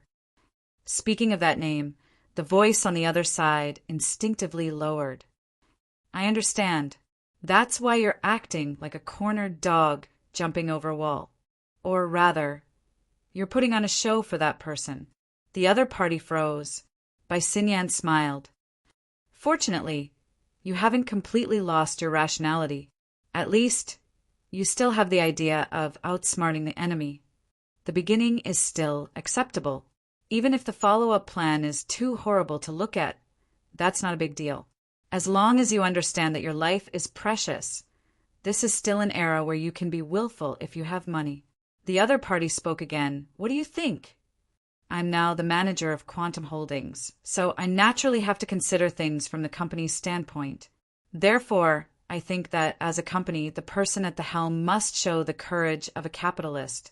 If the project can be solved with money and can be profitable in the end, don't consider other means. Throw money at him. Too rough. Right now, storytelling is rather popular in the capital market, especially in the early stages. We can first test the waters. What do you think of the name Miss 2 in 1,000? The other party was silent again. As a senior executive of the Deep Blue World Joint Project, he was deeply involved in the relevant matters. Of course, he knew what the ratio of 2 in 1,000 meant. Just over a month ago, they had a business discussion with the Ability User Association's headquarters. They had offered 2 in 1,000 shares of the Deep Blue World Joint Project in exchange for the rights to see 2834. At the time, they had wanted the headquarters to take the lead and attempt to circumvent the protection of the 2 extraordinaries. Unfortunately, they hadn't been able to do so in the end. Instead, Gong Chi, who had led the team into Xia City, had lost quite a bit of face. Now that Bai Xinyan had brought up the old matter again, he immediately understood the meaning behind it. 2 in 1,000 of 8 trillion was 16 billion. Money itself didn't have any meaning. The Deep Blue World Joint Project had a lot of information, as well as the research results that were about to make a huge breakthrough because of this Miss 2 in 1,000 were the most valuable parts. As far as the parties who had already participated in the project were concerned, the information and results were all clearly marked on the agreement. 2 in 1,000 was 16 billion. It wouldn't increase their rights and interests by much, but it also wouldn't cause any considerable losses. But as far as the other capitals and powers in the world were concerned, the qualifications they didn't have the opportunity to obtain in the past were the most important. Even if it was still a bottomless pit for the time being, and they had to continuously throw money into it. Once the results were out, 16 billion, 8 trillion, that was nothing. This was a super project that could affect the entire era. Originally, it was just a targeted distribution, but all of a sudden, it was a public offering. Regardless of whether the information was true or not, for the sake of the astronomical profits in the next few decades, it was easy to imagine that there would definitely be capital parties and powers burning with greed to make such an investment. Of course, there might also be desperados who had delusions of getting rich overnight. 16 billion was already an enormous amount of wealth that could establish a considerable foundation, and from beginning to end, they only needed to leak a little bit of information. They didn't even need the authorization of the board of directors. In any case, that 2 in 1,000 was the portion that had to be sent out. The Ability User Headquarters even had to share some of the suspicion. Everything was ready, and there wouldn't be any obvious evidence left behind. Light as a feather, but it would stir the overflowing hearts of people. In the face of greedy hyenas from all sides, even if Xia City had the Iron Triangle, they would still be flustered for a period of time. After all, desperados didn't have the sensitive points that major powers would be wary of in a confrontation. And in the field of capital, they would break through all bottom lines. You have a grudge with them, right?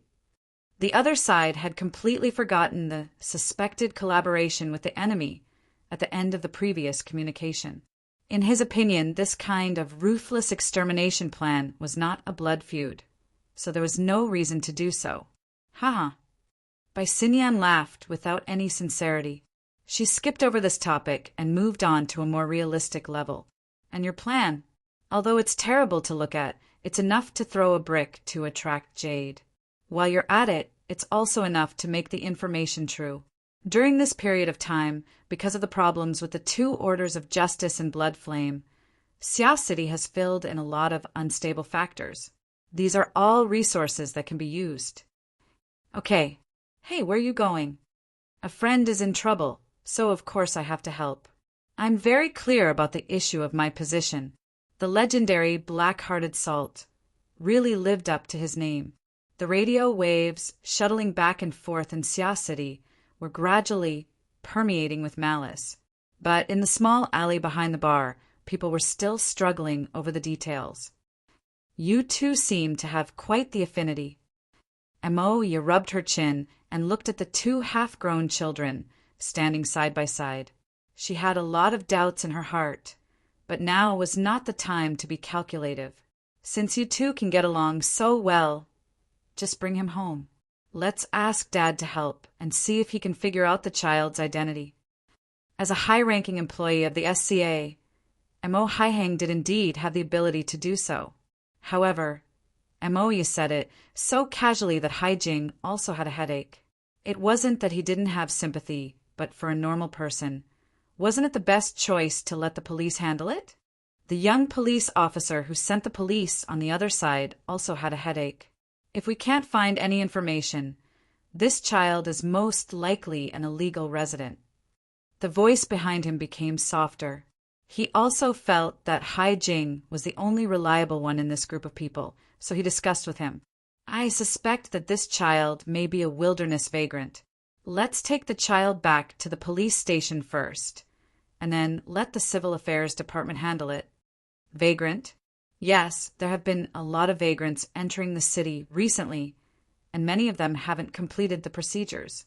According to the regulations, these illegal residents must be registered by the Civil Affairs Department and either sent back to the designated temporary residential area or to the designated welfare center. Where are the residential areas and the welfare center? The police officer found the closest ones and showed them to Haijing. The latter was shocked. Why are they all in the west? Of course.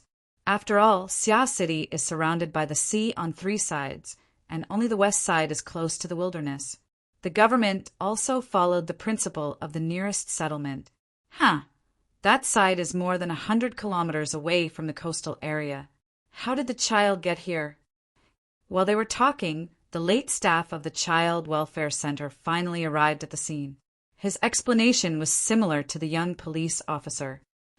There's no information at all. The most likely possibility is that he's an illegal resident from the residential area. Now, there are 2 choices. Either his relatives in the residential area claim him, or he'll be temporarily taken in by the welfare center and wait for the charity to adopt him. The Child Welfare Center that Haijing notified was a government department under the SCA. The person who came was a civil servant, and he looked quite capable. He used his wristband to take a picture of Rui Wen and said, "We need to complete the information here, but it's too late today. Let's find a place to settle down first. Tomorrow. Oh, tomorrow is Sunday.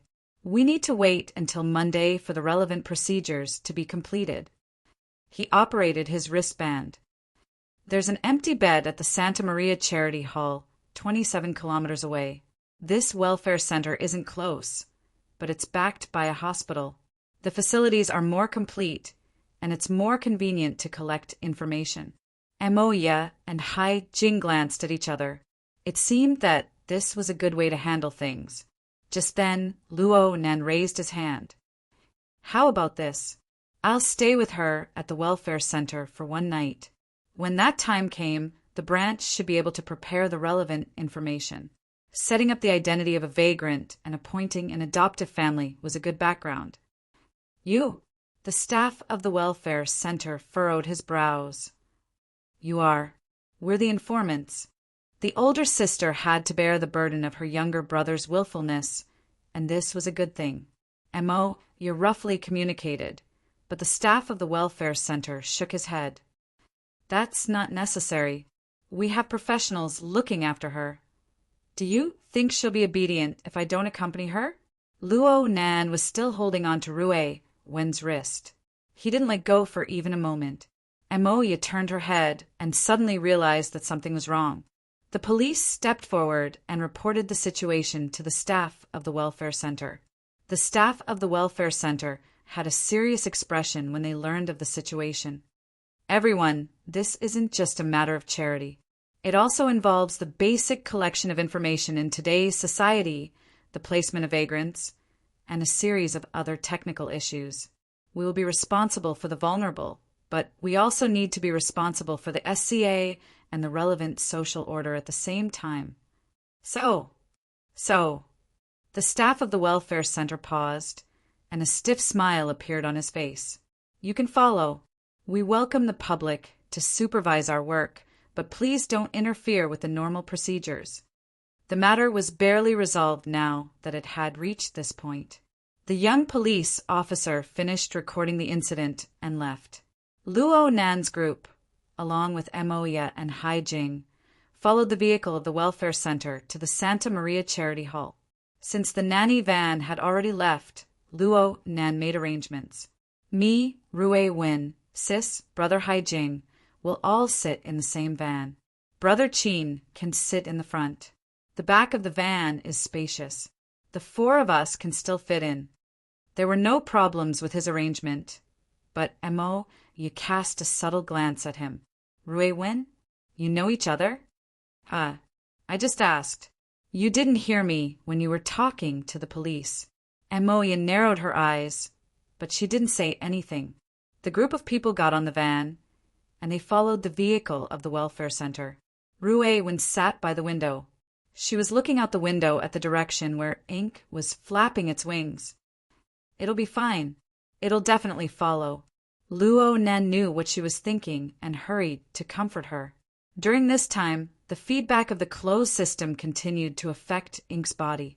Aside from the enlargement of its body, the bald crow's strength, agility, endurance, and other hard indicators all increased.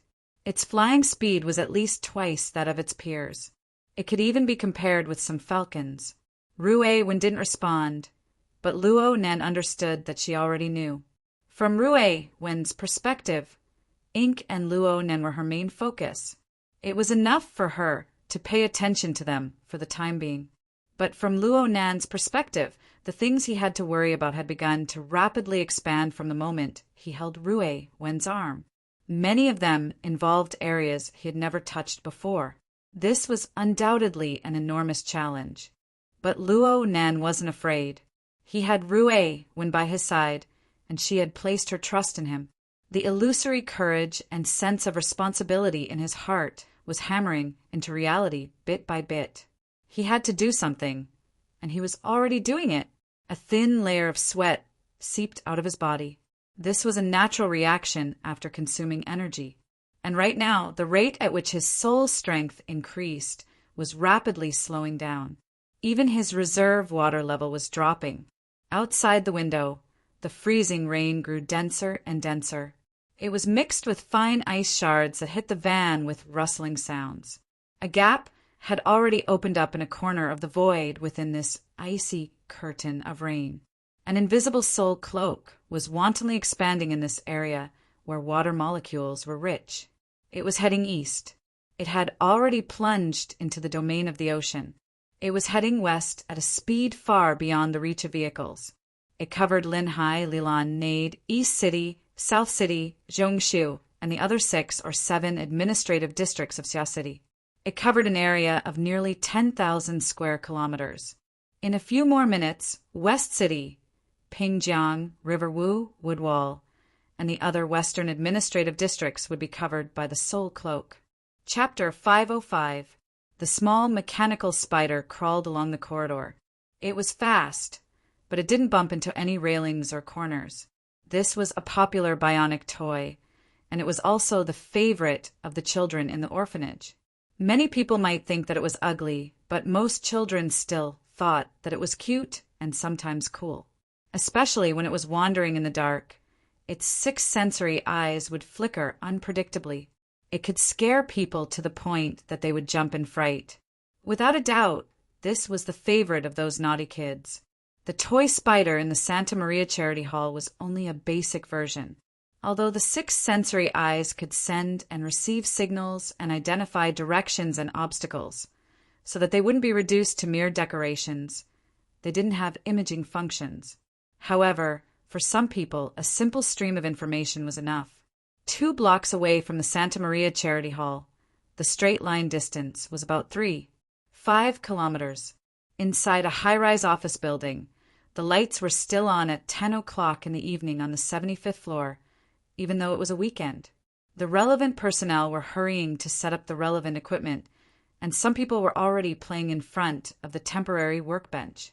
Come on, give me a big signal. Get out. I'll shoot you in the face with little noise. The young black man in front of the workbench was wearing headphones. His body continued to move rhythmically, and he was completely immersed in self-entertainment. Nobody bothered him. On the one hand, this was his working state, and on the other hand, it was none of their business. The light screen in front of the young black man was full of irregular red, green, and blue blocks, which were constantly piecing together and changing according to his rhythm. There seemed to be some pattern, but overall it was still very blurry. Batu, the operations director of Putt Service Company, stood behind the young black man with a serious expression, but he was actually quite envious. The noise in front of him was a very outstanding reconnaissance ability user. He could capture monotonous and fragmented signals and complete the outline of the scene. He could also carry out high-power active interference. Through specific amplification equipment, his range of influence could reach hundreds of kilometers away. He could be described as a human-shaped radar and electronic interference system. Such talents were usually intercepted by the military early on, and so was noise. However, this guy had psychological problems. He claimed that he was big and couldn't control his crotch, so he should have been shot if he committed a crime in the military. However, he was taken out by a certain powerhouse and joined the powerhouse's team, continuing to cause trouble outside. Tonight was a joint operation between Putt Service Company and that powerhouse team. According to the accurate information obtained from both sides' channels, the current temporary resident of the Santa Maria Charity Hall, the girl named Rue Win, already had a net worth as high as $16 billion. Moreover, it was a discount from the shares of the Deep Blue World joint project. Whether the information was true or not, it would be up to his superiors to judge. As for how to interpret the value of the information, there was no need to go into detail. The most realistic situation was that every power would swarm over as the news spread. They must seize it as soon as possible. The branch in Sia City would also respond quickly. It was hard to say what would happen next. But tonight, because Ruewen had entered the secular world, she was placed in this charity hall. She was temporarily separated from the core protective network of the Sia City branch. Without a doubt, this was their best and last chance. Putt Service Company was a medium-sized assassination service provider. It couldn't be considered to be at the top of the industry. Noise's metal hunting group was an extraordinary business, but there was still a considerable disparity when compared to the standards of the Sia City branch. Even if both sides joined forces, they still didn't possess the strength to directly confront Ouyangqin and Her Majesty Empress Wu. Too extraordinary. They could only catch them off guard by surprise. Of course, they also needed to have sufficient methods of shifting the blame. Only then could they guarantee that they would be able to escape unscathed regardless of the mission's success or failure. Ba, too, could roughly guess the insight of the powerhouse behind the metal hunting group. Aside from the standard of strength, Putt Service Company was chosen because they had a ready-made network and team in Sia City. They also valued their mercenary channels that covered every major city in East Asia and the vagrant tribes of the wilderness. They also valued their superclass shifting skills. It just so happened that Sia City had recently accepted several vagrant tribes. Dragons and snakes were mixed in them. There were a lot of desperados who were experts in their studies. Just as Batu was thinking about how to deal with the aftermath, someone walked into the workshop. The 2-meter-tall and sturdy body was very conspicuous. It was like the sound of metal plates rubbing against each other. There was a powerful oppressive force. "You still haven't released the map?" Mr. Gang Xiong. Ba, too, greeted him. His gaze swept past the man's shoulder and neck structure, and he saw that Noise was jumping high and did not respond. So he said on his behalf, "It's raining now. The disturbance is probably not small." The person who came was the third in command of the metal hunting group, Throat Splitter Gangxiong. He was a very famous veteran architect and a B-rank powerhouse. Rumor has it that he once had a large part of his throat torn off, but he relied on his tenacious life force to survive. He only underwent a physical transformation. From then on, he liked to tear people's throats when he killed them. He received the fierce name of Throat Splitter.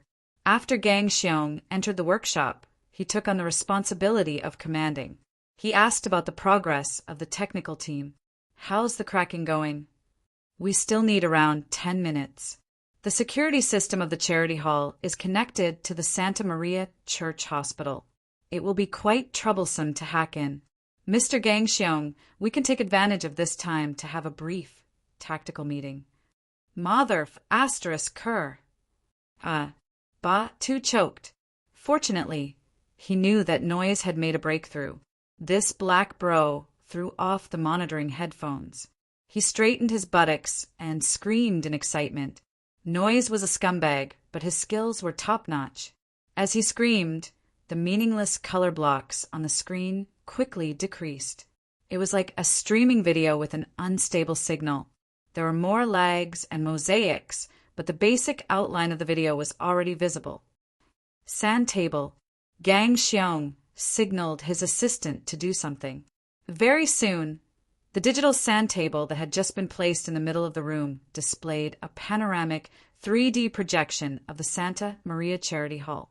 It was a translucent, grayish-white color, but a few seconds later, Noise was more or less settled.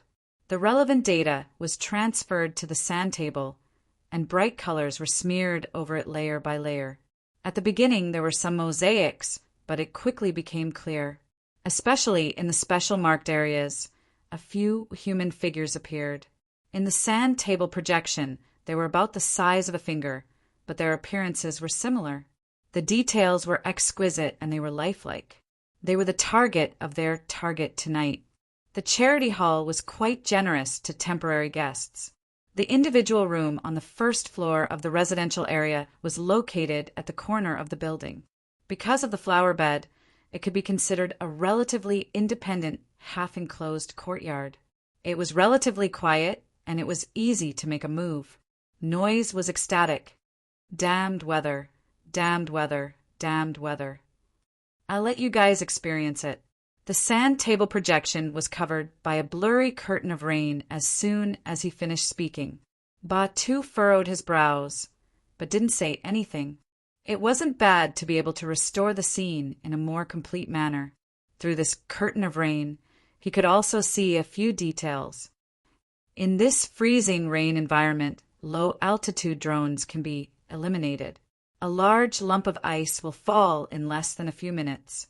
Gang Xiong was expressionless. He tapped the edge of the sand table with his finger. What else? Ba Tu was stunned, and Noise began to laugh mischievously. At the same time, the blank area in the sky above the projection showed the avatars and simple information of the 5 targets. Professional bodyguards with ability, former military deep blue walkers, and this a humanoid infrasound array. Every time Noise mentioned a person's characteristics, a circle of special colored areas lit up in the projection area. Qin Ikuin's sensing range is approximately 30 meters. God's ability is a bit worse, approximately 20 meters. But you have to pay attention to the car parked beside the dormitory building. It is equipped with extremely sensitive sensing equipment. It is recommended that you don't use high-powered equipment within a 2-kilometer radius. Within 100 meters, you can view him as a mental sensing expert. Only now did Ba Tu know that Noise could actually capture information about the target's mental sensing range and reproduce it.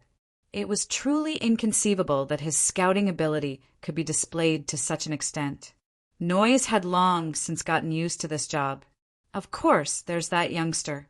Let's do a zoom. All right, we need to expand the range of the model. At least 3 kilometers. That shameless little fellow has a sensing radius of 3 kilometers. Ba Tu was stunned. Radius or diameter? Noise chuckled. Are your ears not good? I said it was a radius. Everyone's luck is pretty good. We're separated by 2 blocks and diverged by 500 meters.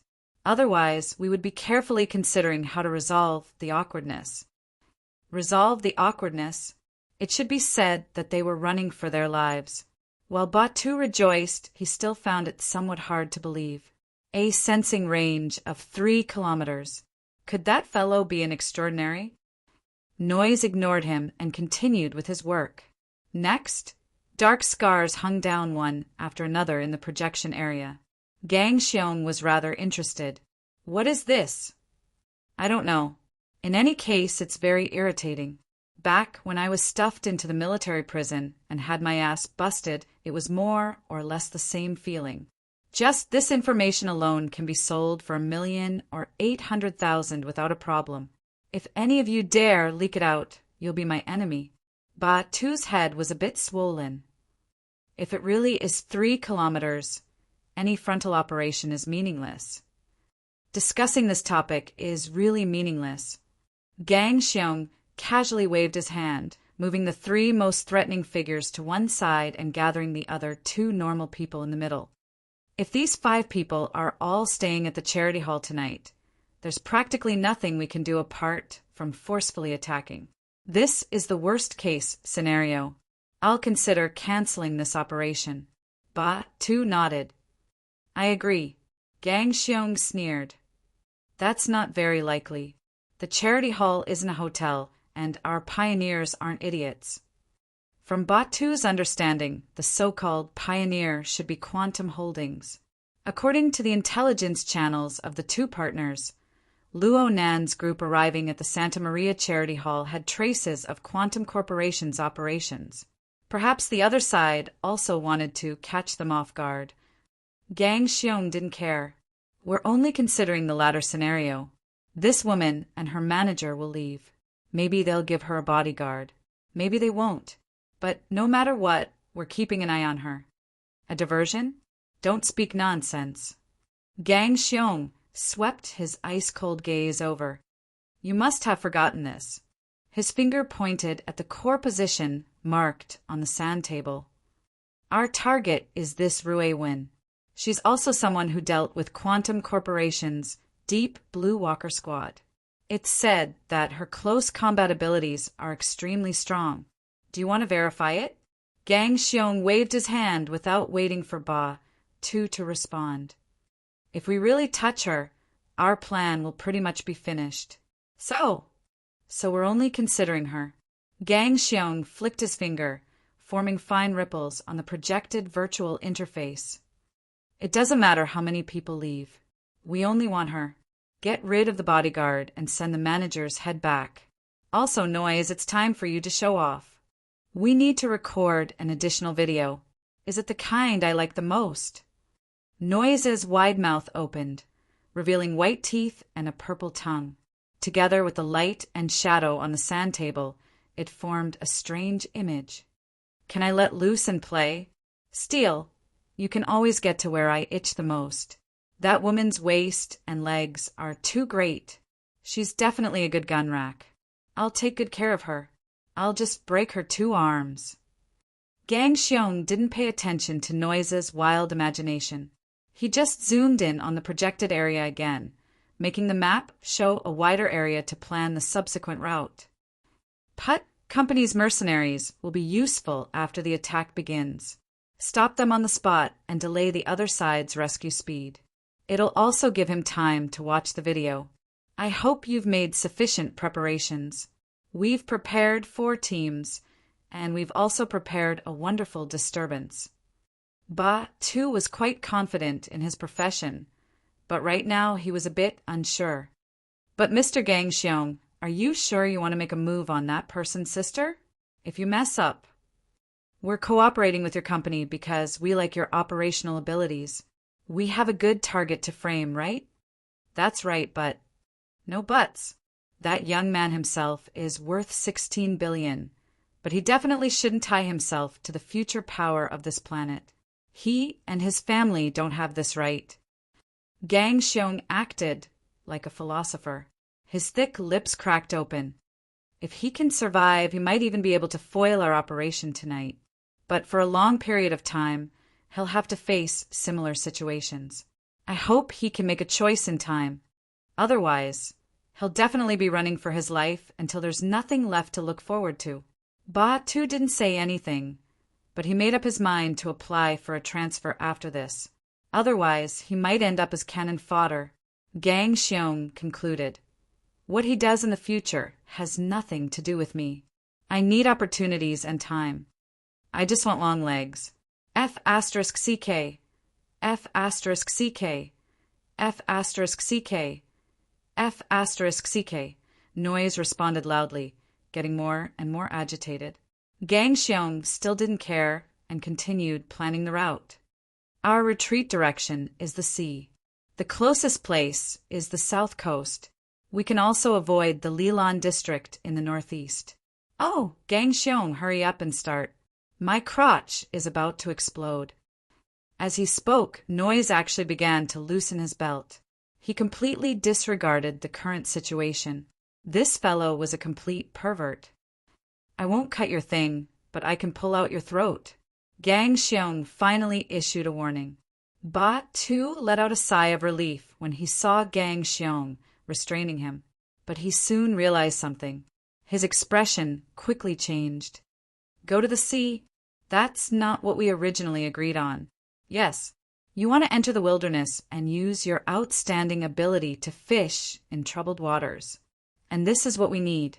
But if we head there directly, we need to traverse the entire city of Xia City. With the coverage of the psychic wave network, I don't think we have this opportunity. The sea is completely unobstructed. We can first enter the sea and then circle around the defensive line of the coastal defense forces. We can land ashore and cut into the interior from Mahjong. Although we'll take a long detour, we'll be able to catch many people off guard. Gang Xiong moved the core of the projection back to the charity hall.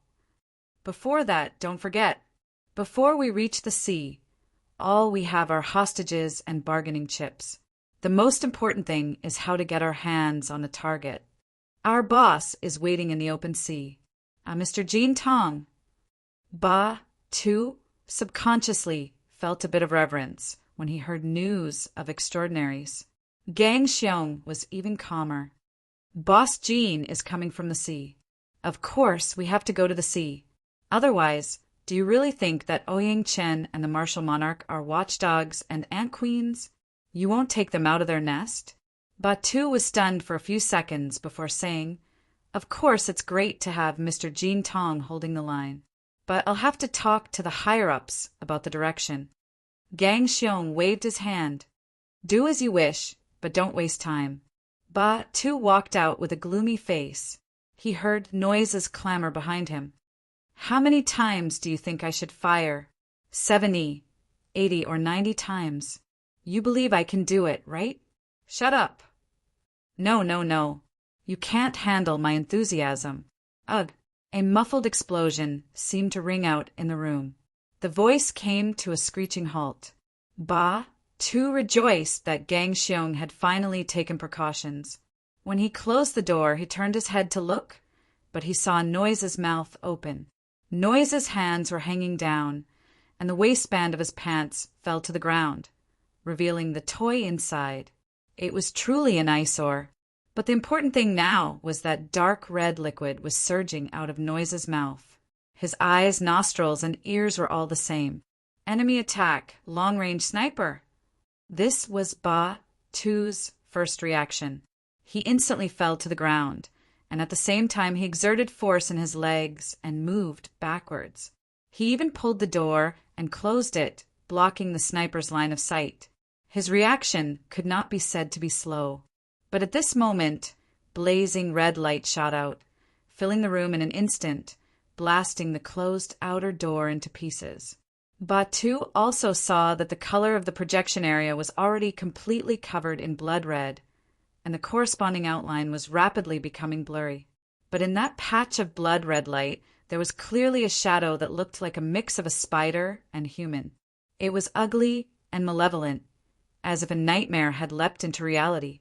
Facing this demonic shadow, Batu actually did not know whether the red light came from the projection or from the void.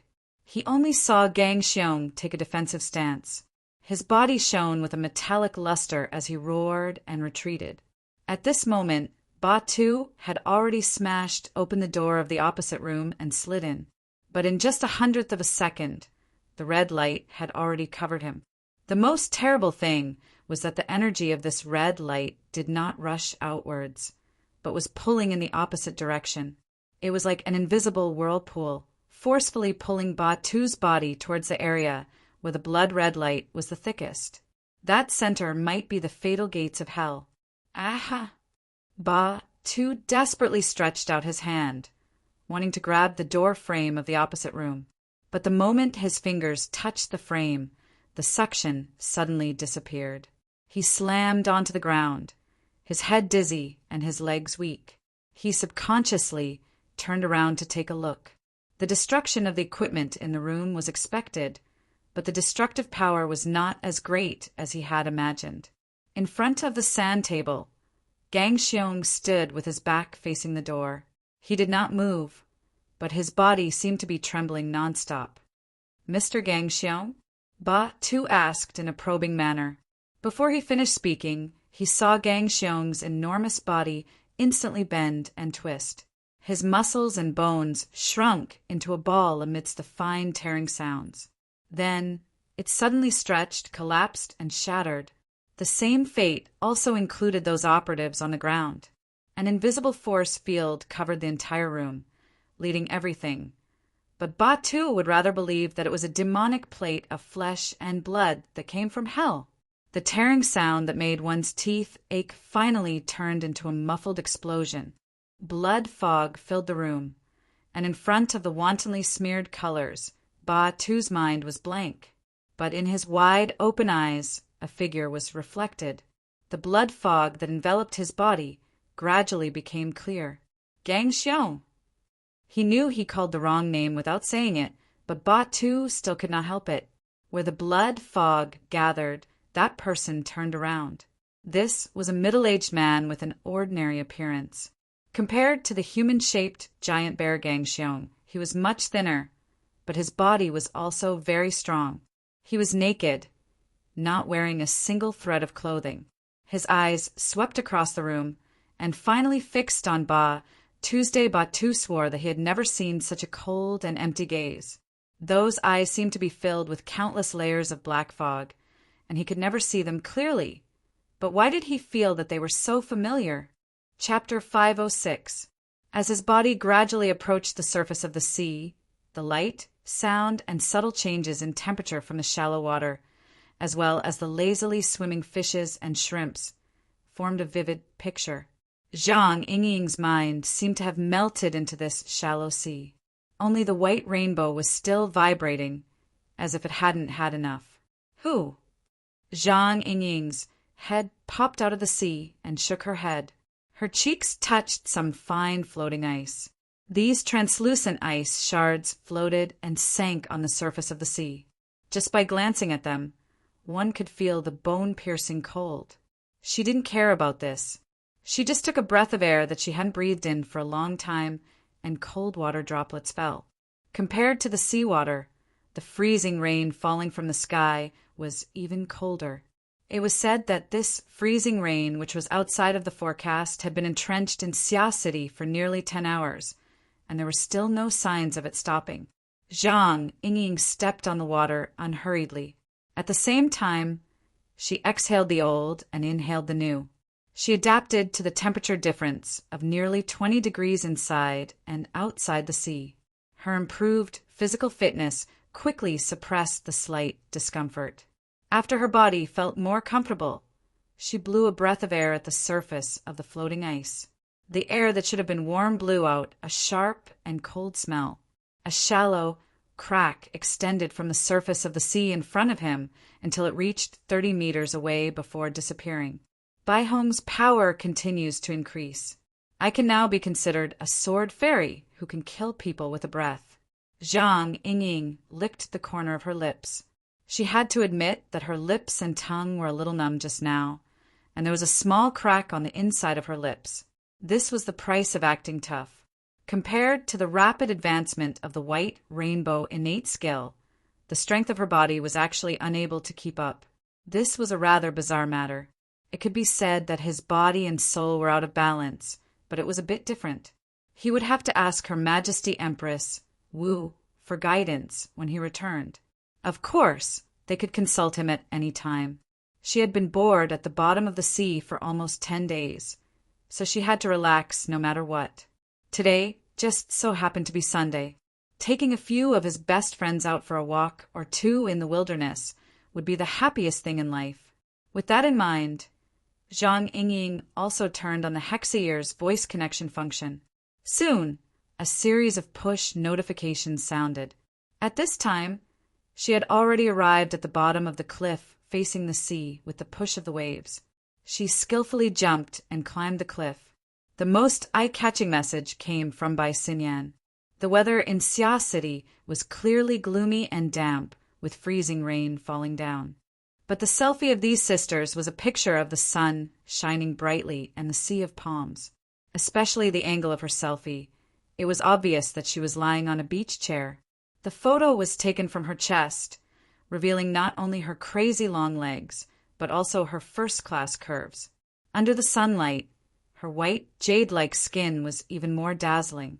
By Xinyan's self-evaluation of this photo, which was enough to make men lick their screens, was, "Enjoy the sunshine, cherish life." Zhang Yingying liked the post and commented, "Slut, who are you trying to seduce with old photos?" Ding dong, the other side actually replied within seconds. "It's obviously the latest." New. Only then did Zhang Yingying realize that something was wrong. At this time, another voice rang out. It was still by Xan Yan, using this to seduce a 16-year-old boy. Will he be forgiven? Starting from 3 years, but for an old woman like you, it's a huge profit. Why does this sound so wrong? She sent him a private message. "Where are you? Let's go shopping." In Chan City, you can enjoy 2 kinds of holidays. When did you get there? Last night in Xia City. The weather isn't good, so hurry up and run. Zhang Yingying clicked her tongue. She felt that it was strange. She understood her friend's personality very well. The more senseless her words were, the more often there was a deeper meaning behind them. Did something happen? Bai Xinyan didn't say anything more to her. See you in spring. You have to seize the moment to enjoy life and the sunshine. It was as if she had a terminal illness. Tui. Zhang Yingying wanted to ask a few more questions. But at this time, the topic she had been paying attention to was updated. It was on the headquarters website. Her Majesty Empress, who had personally issued the RT-83-13 Honor Points mission. It was supposed to be a historical number of people replying to the mission, and it was a benign exchange of pointers. But now, that loathsome RE and her inventions of Spray Pot Man and Summer Blow had led it astray.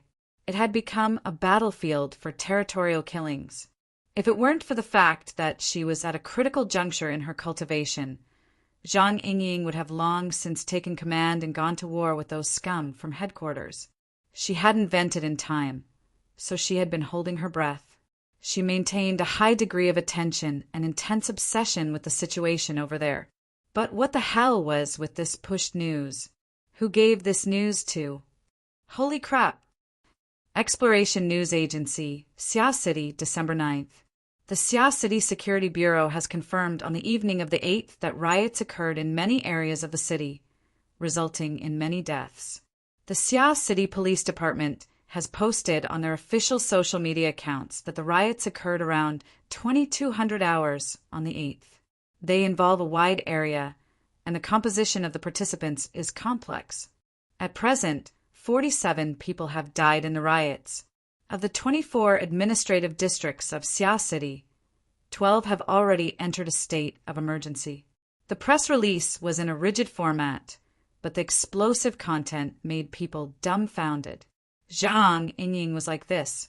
She had already climbed to the middle section of the cliff where she was temporarily resting in her little nest. She didn't have the mood to rest after seeing this news. She didn't even change out of her diving suit.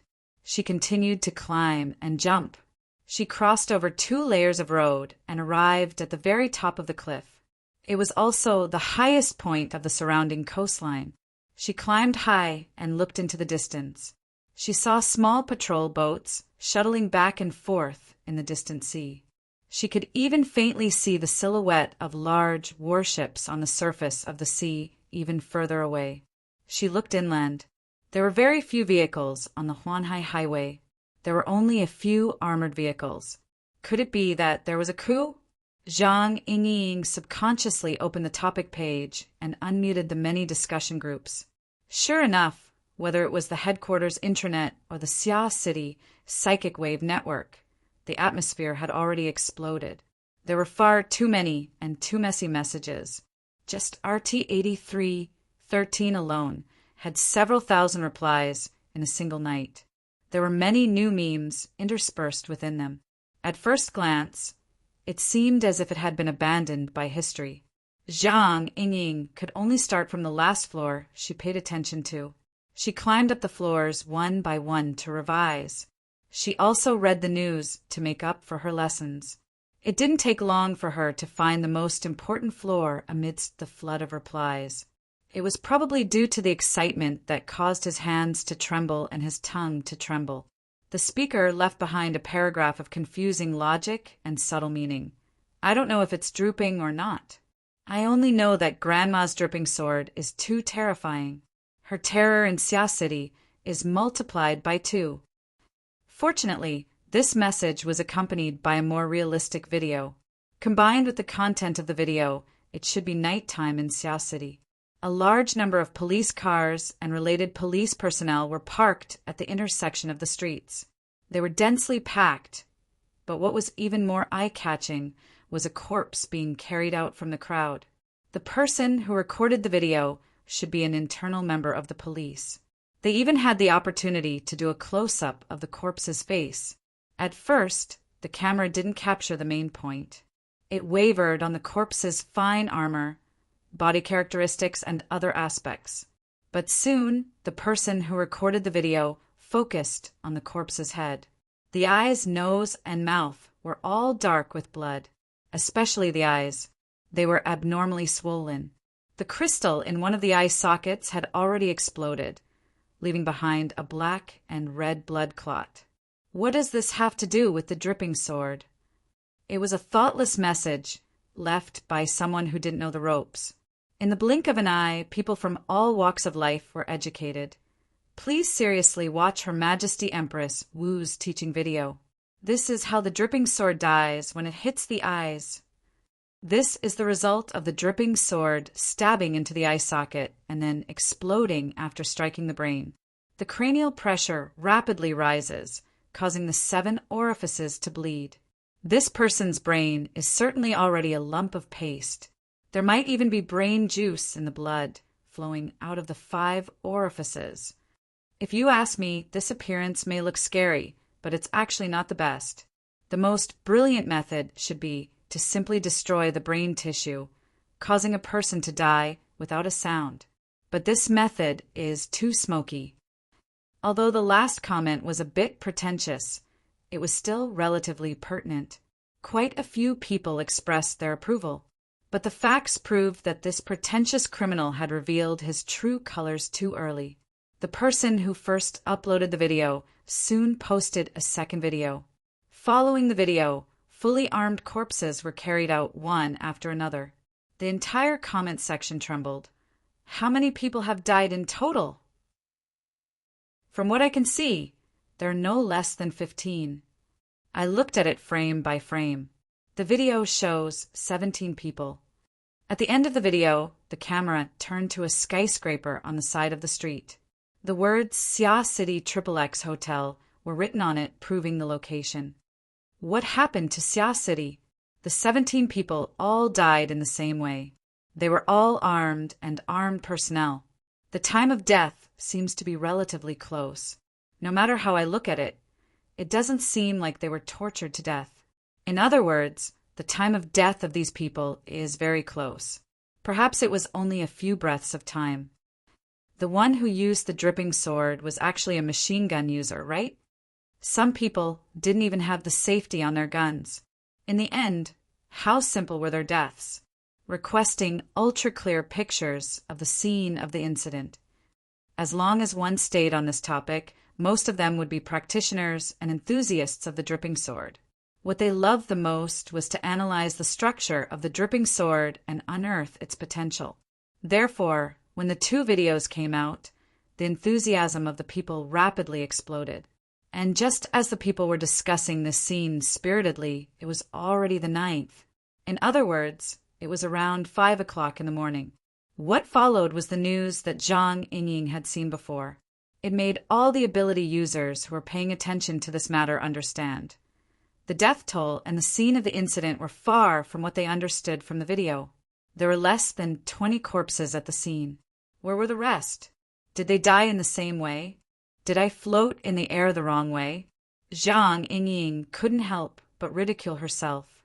The atmosphere of Xia City was a complete mess overnight. As for herself, she couldn't help but think of a certain spray pot man when she saw the dripping sword. But even if she thought about it with her toes, this sort of pure slaughter wasn't something a child would do. As for the machine gun-style killing technique, aside from Her Majesty the Empress Wu, she really hadn't seen anyone else perform a similar demonstration. Just as she was letting her imagination run wild, a new related push notification arrived. It was a link to a live broadcast. She subconsciously clicked on it and saw a capable and experienced woman give a thumbs up from behind the screen. Frontline dispatch, life combustion. I am a battlefield reporter who accidentally traveled to Xia City. Chapter 507. Zhan Ji sounded like she could fight, but she was a rather famous female streamer. She boasted that she was a war reporter, so she shortened it to Zhan Ji.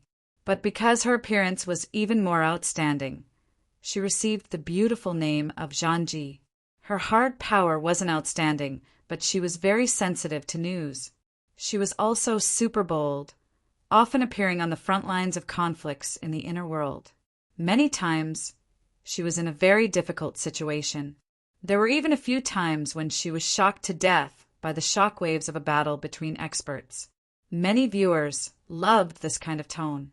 They called it immersion. Now she was in Xia City. When the live broadcast officially began, Zhan Ji even played a short clip that she had made at the last minute. It was a general summary of the news and intelligence related to the Xia City riots from last night until now. The 20-second clip could be considered simple and to the point. Coupled with the bullet comments from some well-informed people in the live broadcast room, it basically explained the state of affairs through public channels clearly. But in these 20 seconds, Zhang Yingying couldn't help but pout. She had no prejudice against Zhan Ji, but she wanted to see the real thing. What was the point of Shui Man's live broadcast? Fortunately, Zhan Ji soon officially appeared on the screen. Right now, Xia City was still raining. A thin layer of ice had formed on the ground, but Zhan Ji didn't hold an umbrella. She just wore a windbreaker that seemed more suitable for living in the wild. She stood in the rain and began the live broadcast. She spoke very quickly, but her enunciation was clear. Good morning, friends. Xia City is currently in a state of emergency due to reasons known to all. This highly effective killing mode, suspected to be the dripping sword, is very eye-catching. Many friends hope to obtain more detailed information, but I must be honest. I originally didn't prepare for this live broadcast. The reason is that I didn't gather enough explosive information. Until 3 minutes ago, I unexpectedly encountered an opportunity. Zhan Ji used a floating selfie tool to broadcast. The operation was simple and flexible. She turned her head and the camera automatically followed, turning to the opposite side of the street. Across the street is the Santa Maria Church Hospital. I previously obtained reliable information from the Xia City Police. Please note, this isn't that opportunity. This is just a routine process of gathering material. The live broadcast room was immediately filled with blood-red words. Zhan Ji is playing tricks again. Kill this malicious person. If you continue to ruin my character, lying in the hospital won't be the limit. Zhang Yingying rolled her eyes when she saw that the main topic was still not being discussed.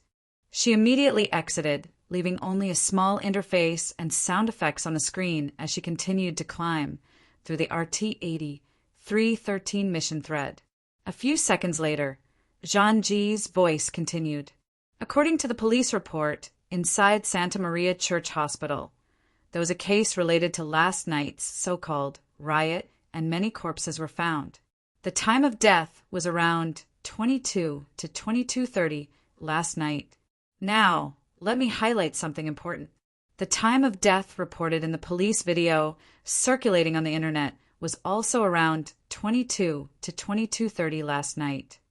Zhang Yingying, who was studying upstairs, was stunned for a moment.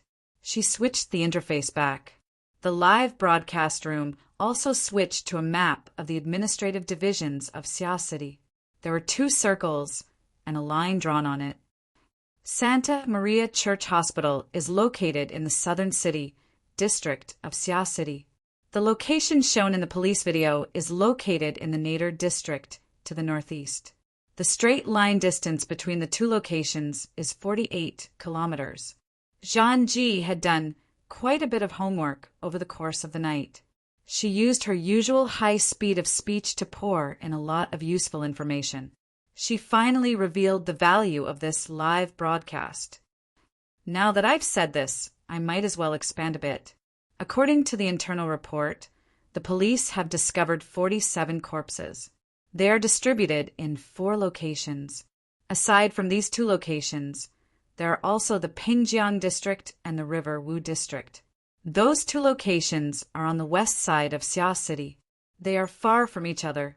If we draw a one-way route and pass through these 4 locations, the distance will reach 149 kilometers. Okay, let's get to the main topic. After the map marked out a few relevant locations, it immediately disappeared and Zhang Ji's figure appeared once again. She pulled down her half-wet hood, as if she was deliberately covering her face. She appeared very cautious and cautious. Just like before, I don't know if today's live broadcast will be able to proceed smoothly. After all, this doesn't depend on me. It depends on luck, as well as the heart of the target god. The live broadcast room immediately spammed with 666. The audience used this ancient method to encourage and applaud Zhang Ji's continuous death-seeking behavior. Who do I need to tail today? Ouyang Qin, since he's in Xia City. Isn't it better to just go to Shangding Building and knock on the door? Then Her Majesty Empress Wu. If I may be so bold, you guys are off topic, okay? Zhang Ji didn't care about what was going on in the live broadcast room. She took a deep breath and walked across the street. She had only walked halfway when her figure suddenly stopped. She almost reflexively lowered her head. And at this moment, the selfie lens intelligently shifted and locked onto the opposite side of the street. There were 2 people walking over from the sidewalk next to the hospital. The audience in the live broadcast room naturally focused their attention over there. Through the curtain of rain, they could see that the 2 people were both men. They weren't too old either. The one walking in front looked to be in his early 20s. He wore a thin sweater in the -10-degree weather. He had a youthful and sporty style.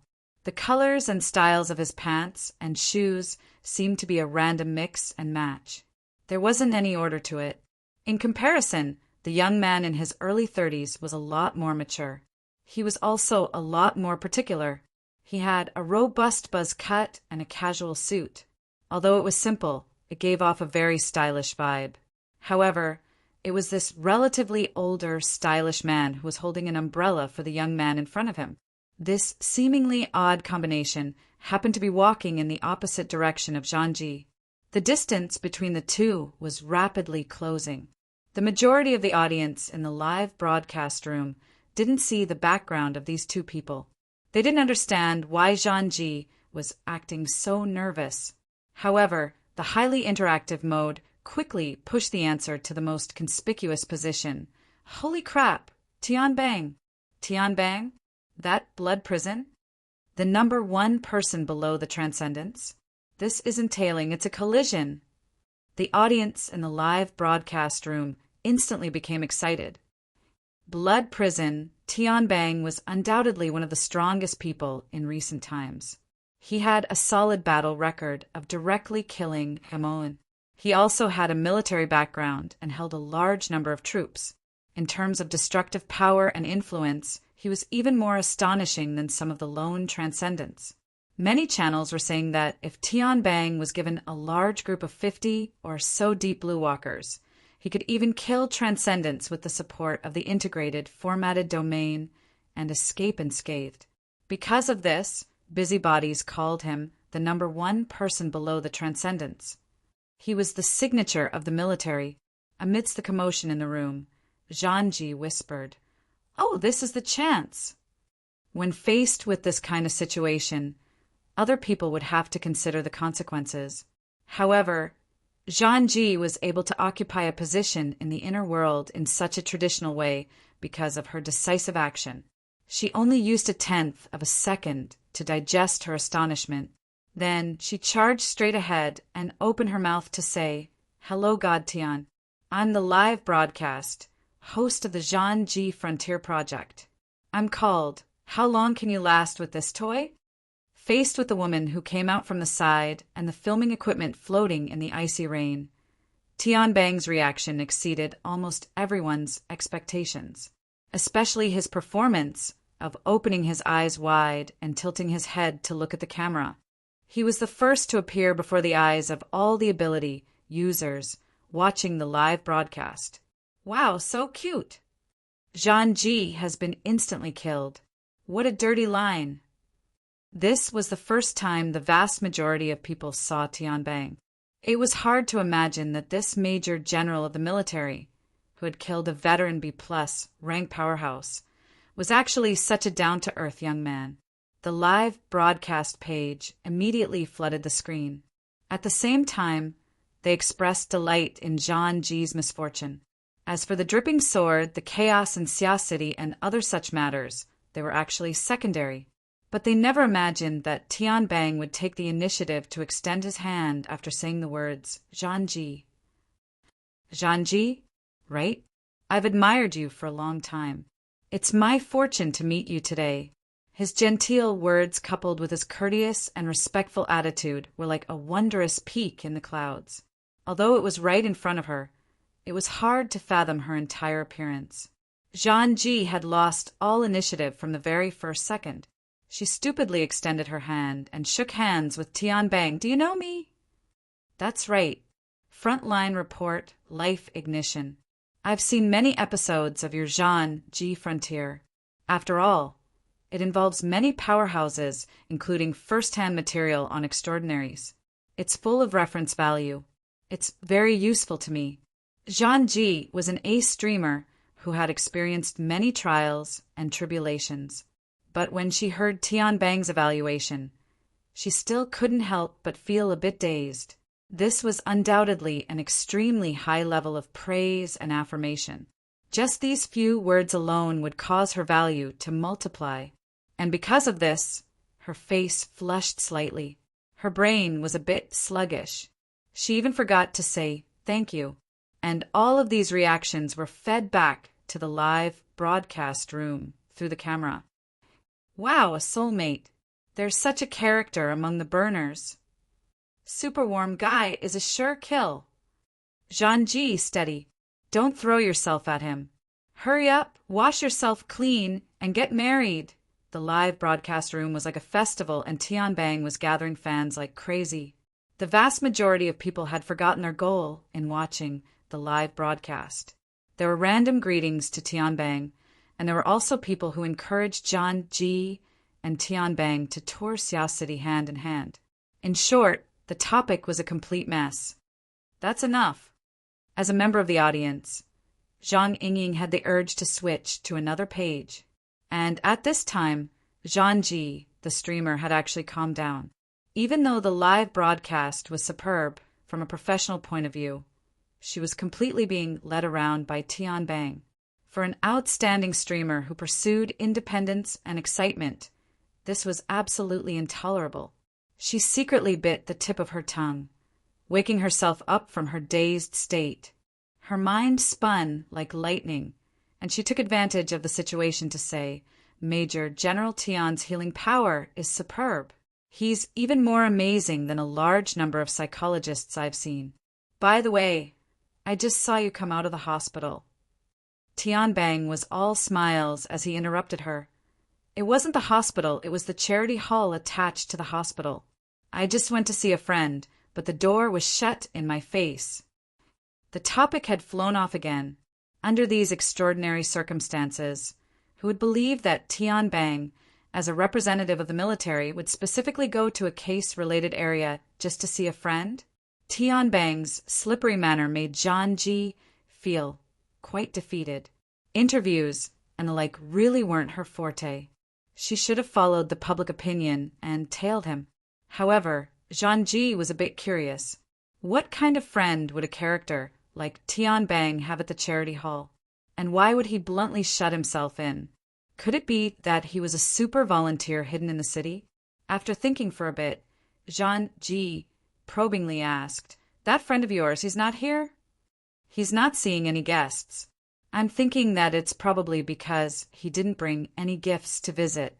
So I'm preparing to mend the pen after the sheep is lost. I'm going to help him kill a few people to make my attitude clear." Chapter 508. Tian Bang didn't refuse Zhang Ji following him. He tacitly agreed to the live broadcast, but he didn't actually kill anyone. Instead, he swallowed the vicious words he was about to spit out without a change in expression. "I was just joking. Don't take it seriously. My words sound like I'm destroying people." "I'm destroying you first, okay?" Zhang Ji ridiculed him in her mind. At this time, under the curtain of rain, Tian Bang was strolling along the sidewalk. The man with the buzz cut beside him seemed to be a subordinate officer called Juling. He was meticulously holding an umbrella for Tian Bang. "God, hurry up and get things on the right track." Zhang Ji tightened her jacket. She felt the freezing rain grow colder and more bone-piercing, but she couldn't let go of this opportunity. After a few steps, she finally asked a question she had been suppressing in her heart for a long time. "Major General Tian, what do you think of the riot in Xia City last night? From a professional point of view, can you give us your opinion on that killing method that seems like the dripping sword?" Tian Bang laughed and shook his head. "Zhang Ji, we're familiar with each other, right?" This again. Zhang Ji didn't want to beat around the bush, but she had no ability to refuse Tian Bang's seemingly polite but actually forceful approach. "Yes, yes." "Then I'll be impolite and correct a mistake. You said last night's riot in Xia City. That's incorrect." "Huh?" Zhang Ji blinked. "Are you saying that the riot is still going on?" "I'm saying that as long as the Xia City government hasn't lifted the state of emergency, the riot will continue. Even if it doesn't erupt for a while, the seeds of an eruption will be planted at any time. Everyone should have faith in the judgment of the government, right?" It sounded reasonable, but it didn't feel right. Tian Bang faced the camera and seemed to be very cooperative with the live broadcast. Currently, Xia City has tightened entry procedures. Quite a number of people will be denied entry to the city. It's very likely that everyone will make a wasted trip. It's fine if it's a wasted trip, but you might even lose your life. That's not worth it. So, it's best to be cautious if you want to travel, visit friends, or do business in Xia City. Zhang Ji never knew that the Grand Blood Prison was a chatterbox. She struggled to find valuable information from Tian Bang's words. But before she could ask, Tian Bang took the initiative to change the topic. "Oh, right, you said the Dripping Sword massacre in Nade District last night. Has it spread to the entire world?" He looked at the camera innocently.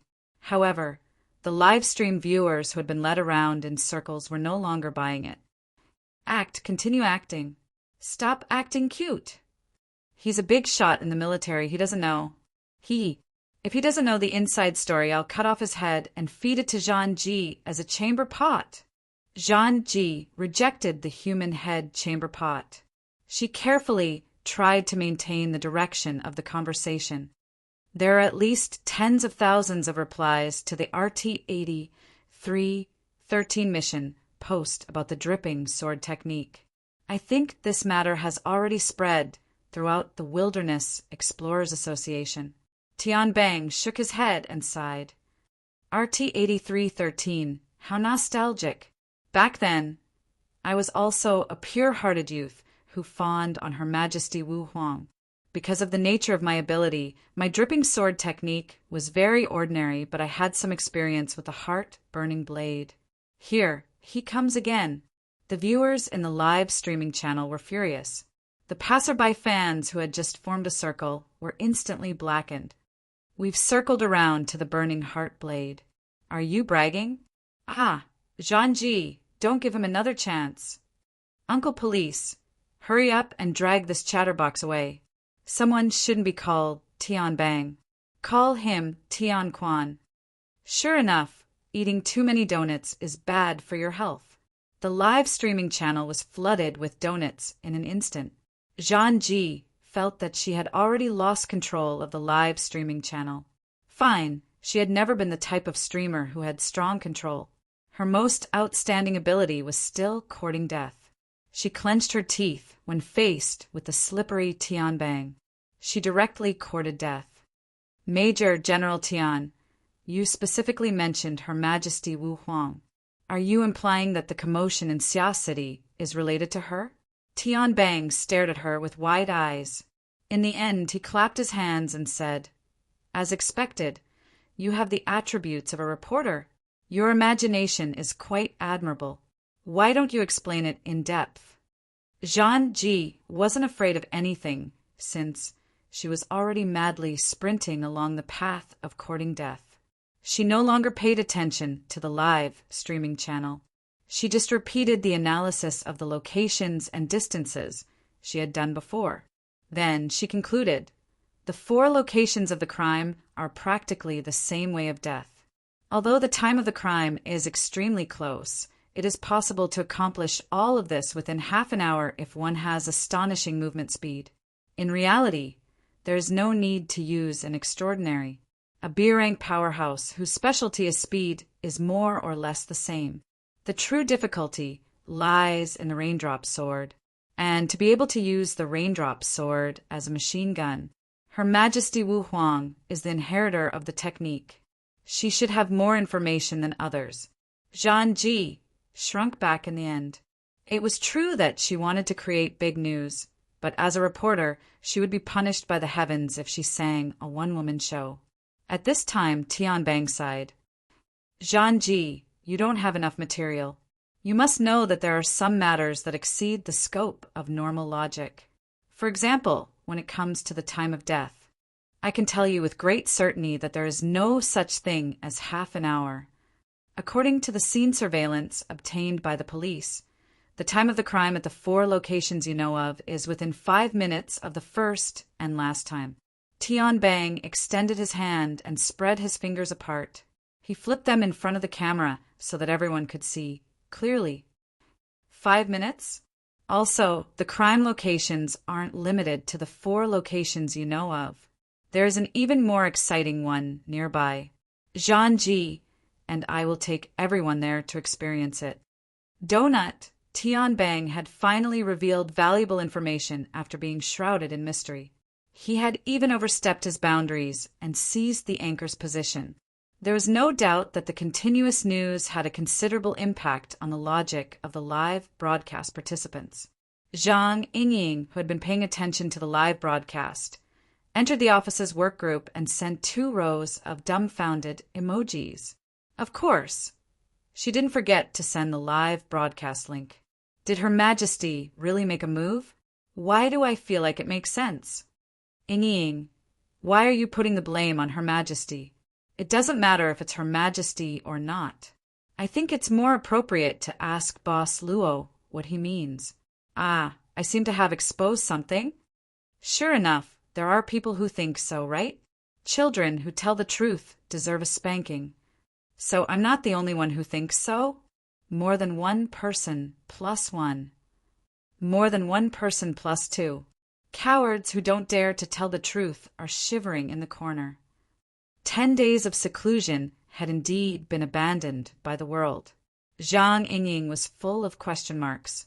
Finally, she couldn't help but send a message in the group. Boss Luo? Luo Nan? What's up with him? Soon, a large amount of information poured out from the work group. Zhang Yingying only glanced at it twice before she sunk in. The strong wind and freezing rain fell from the high cliff, hitting her face with a slight pain. She didn't pay attention to it. It was during this process that her expression gradually darkened.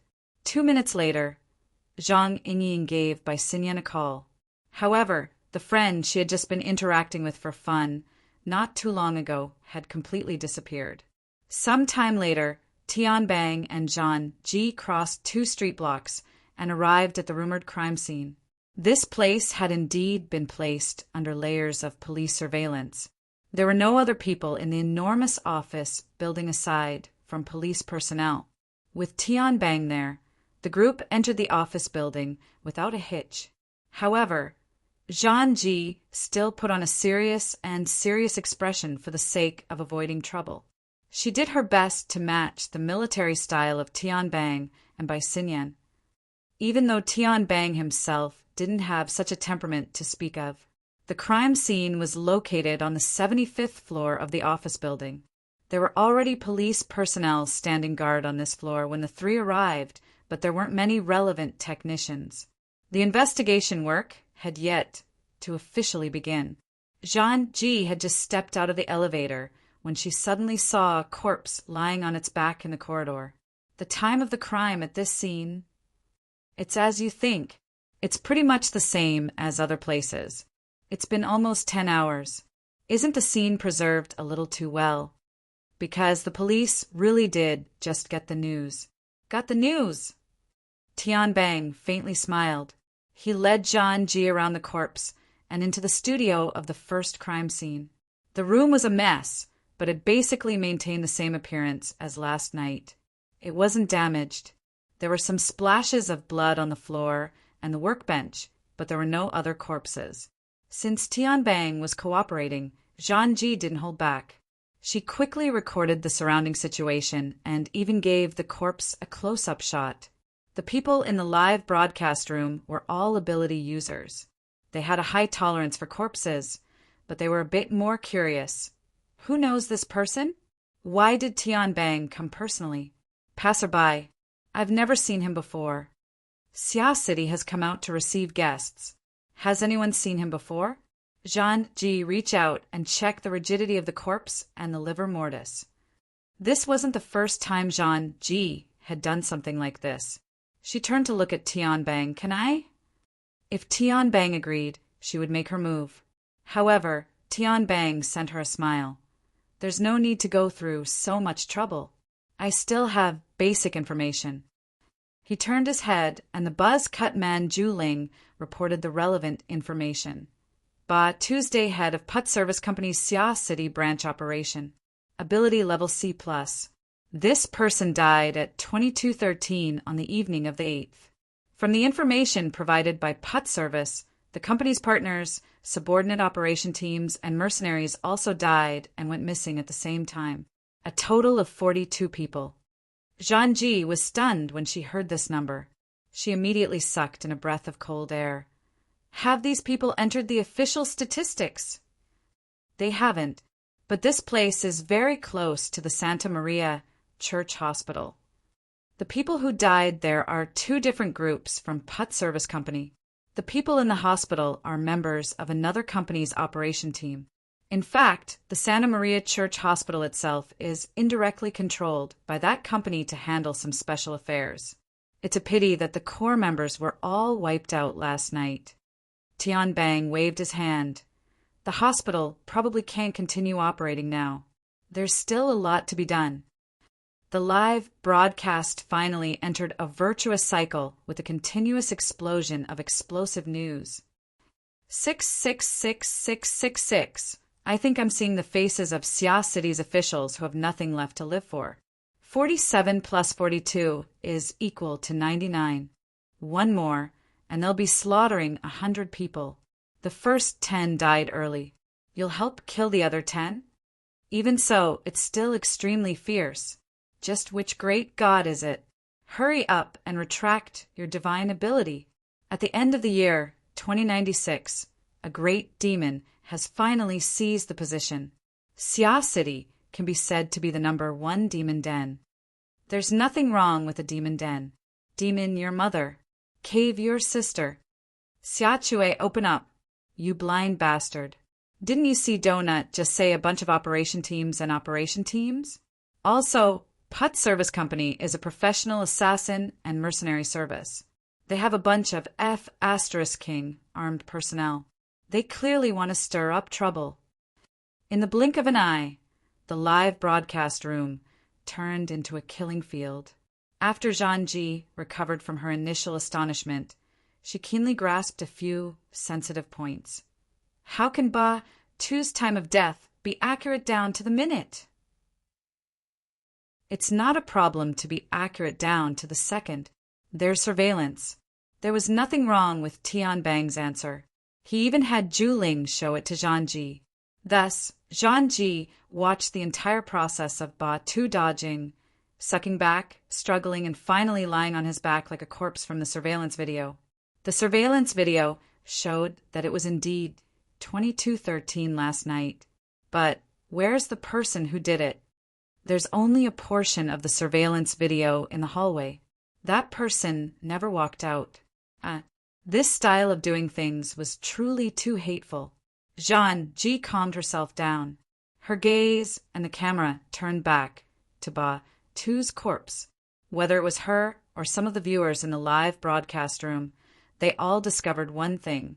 Ba Tu's death wasn't due to his eyeballs and brain exploding. This person's heart had collapsed.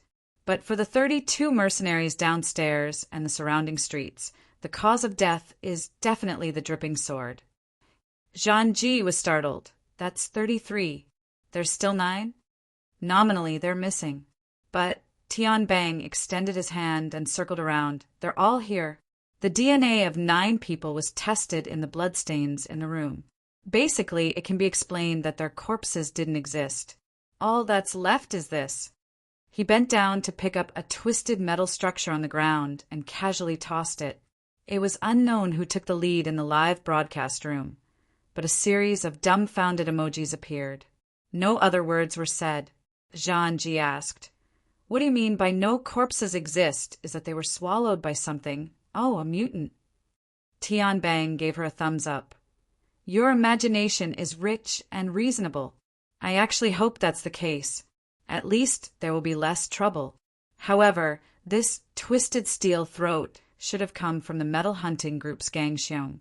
Even though that fellow was a bit stupid, he wouldn't go so far as to let a mutant swallow him and 8 ability users into its stomach without making a sound in the bustling city area. That's why I say that the current world is becoming more and more dangerous. Don't you think so, Sister Yuan?"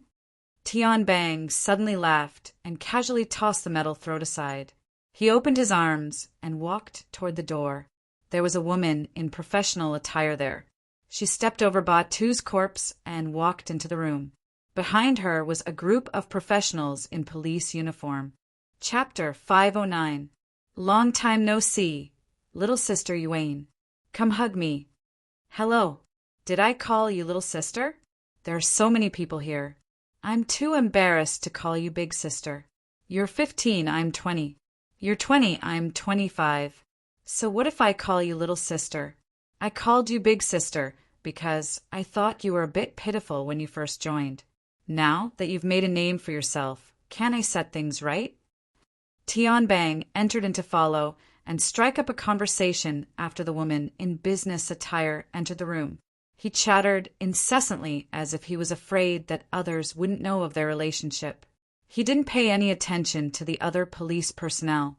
His actions were effective. Zhang Ji's camera followed them from beginning to end. The live broadcast room soon focused on them, and there were bullet comments. They look like childhood sweethearts, full of adultery. Who is this? He Yuan from the Xia City branch, a retired burner from the military. She's currently the most powerful person under the Iron Triangle. That's right. It's her. She basically does routine work. And she's a fair, rich, and beautiful woman. You know about Kong Tianhe? She's the successor of a military aristocratic family. Officer she's high. Be careful, Boss Luo. And I. What do you mean by that? The atmosphere in the live broadcast room was cheerful, but Tian Bang was already chatting to death. He helplessly raised his hands in surrender when faced with He Yuan's piercingly cold gaze. "Okay, let's talk business. You saw the situation. If you had obsessive-compulsive disorder, you wouldn't be happy seeing this scene. It's clearly the same group of people, but the result is 3 ways to die. Their entire body was smashed and swallowed. Destroying hearts and taking lives doesn't have any excess power. Only the vagrant mercenaries under them can enjoy the same treatment as those on the outside. How do I say this? I had a rough idea of the severity of the situation before arriving at the scene, but now I find out that I clearly underestimated it. That person has no concept of killing people, right? Maybe it's like playing a video game? So they'll continue to die, right?" He Yuan thought for a moment and finally responded, "Most likely they will if the matter isn't resolved." "Tisk, you're so honest. It makes people despair." Just as he finished speaking, new information came in. He Yuan, Tian Bang, and several other police officers received the relevant information one after another. Only Tian Bang remembered that it was time for the live broadcast. He turned to look at the camera and read the information aloud. 4 people died at the Baibo Company's restaurant. An aircraft suddenly went out of control and crashed into the building at the entrance of the SCA branch office in Xia City. It was turned to dust by defensive weapons. There were around 7 to 10 people inside. The death toll from the riots in Xia City has officially broken 100. 100 slaughter achieved. In essence, there was no difference between the deaths of 90 people and the deaths of 100 people. But in terms of statistics, 3-digit numbers were always more shocking than 2-digit numbers. This is a lawnmower. A large number of agree, approve, lawnmower +1 words of agreement immediately appeared in the live broadcast room. Finally, 100 floated across the sky as a conclusion to this matter. Compared to the death toll, Tian Bang and He Yuan were more concerned about the 2 new locations. Tian Bang scratched his head. "It's Sunday today and there's no overtime. I'm afraid these 2 groups of people were there to check out the situation and ended up like this. He already knows how to take precautions. Should I say that it's worth celebrating?" This time He Yuan did not reply. Previously, no matter how much Tian Bang nagged, she would always meticulously walk to the scene. Now, she arrived before the metal component that Tian Bang had casually tossed aside. She lowered her eyes and sized it up thoughtfully. Tian Bang sighed. "It's most likely Gang Xiong. The surveillance shows that he and the other metal hunting group members entered here last night and never left." Someone in the live broadcast room typed a question mark. "Steel Bear? It's Gang Xiong, not Bear. Donut already said it before." "I heard it too. I'm completely confused by Donut. He mentioned it before, but I didn't pay attention. F***CK. A B rank died without a sound. 666666. The screen of the live broadcast room was spammed without any technical content. It drowned out some valuable discussion and information, and the gaudy bullet screen made people feel irritated. Damn it! Zhang Yingying was already beyond furious after her repeated attempts to contact by Xinyan failed. Even if she did not personally confirm it, she was certain of the nature of this matter. Did White Salt have a screw loose? What was she thinking? She hatefully exited the live broadcast room. She wanted to just turn it off, but after a moment of hesitation, she decided to keep it. She originally wanted to contact Luo Nan, but the number she got through was Bamboo Pole's number. Half a minute later, she leaped down the cliff, changed her clothes, and stepped onto the Huanhai Road. She used the privileges of the society and went through a friendly negotiation to borrow a police patrol car. She rushed to the city. On the way, she went online to check for information. The live broadcast room simply emptied the bullet screen, only looking at He Yuan and Tian Bang's movements. On the other side, she opened up the RT-8313 mission thread and looked at the recent replies. It was clear that Zhang Ji's live broadcast had already become a hot topic. This place was also affected and was currently discussing the matter of Gangxiong. But the traditional forum mechanism of posting and replying, as well as the group chat mode during discussions, could still carry a lot more information.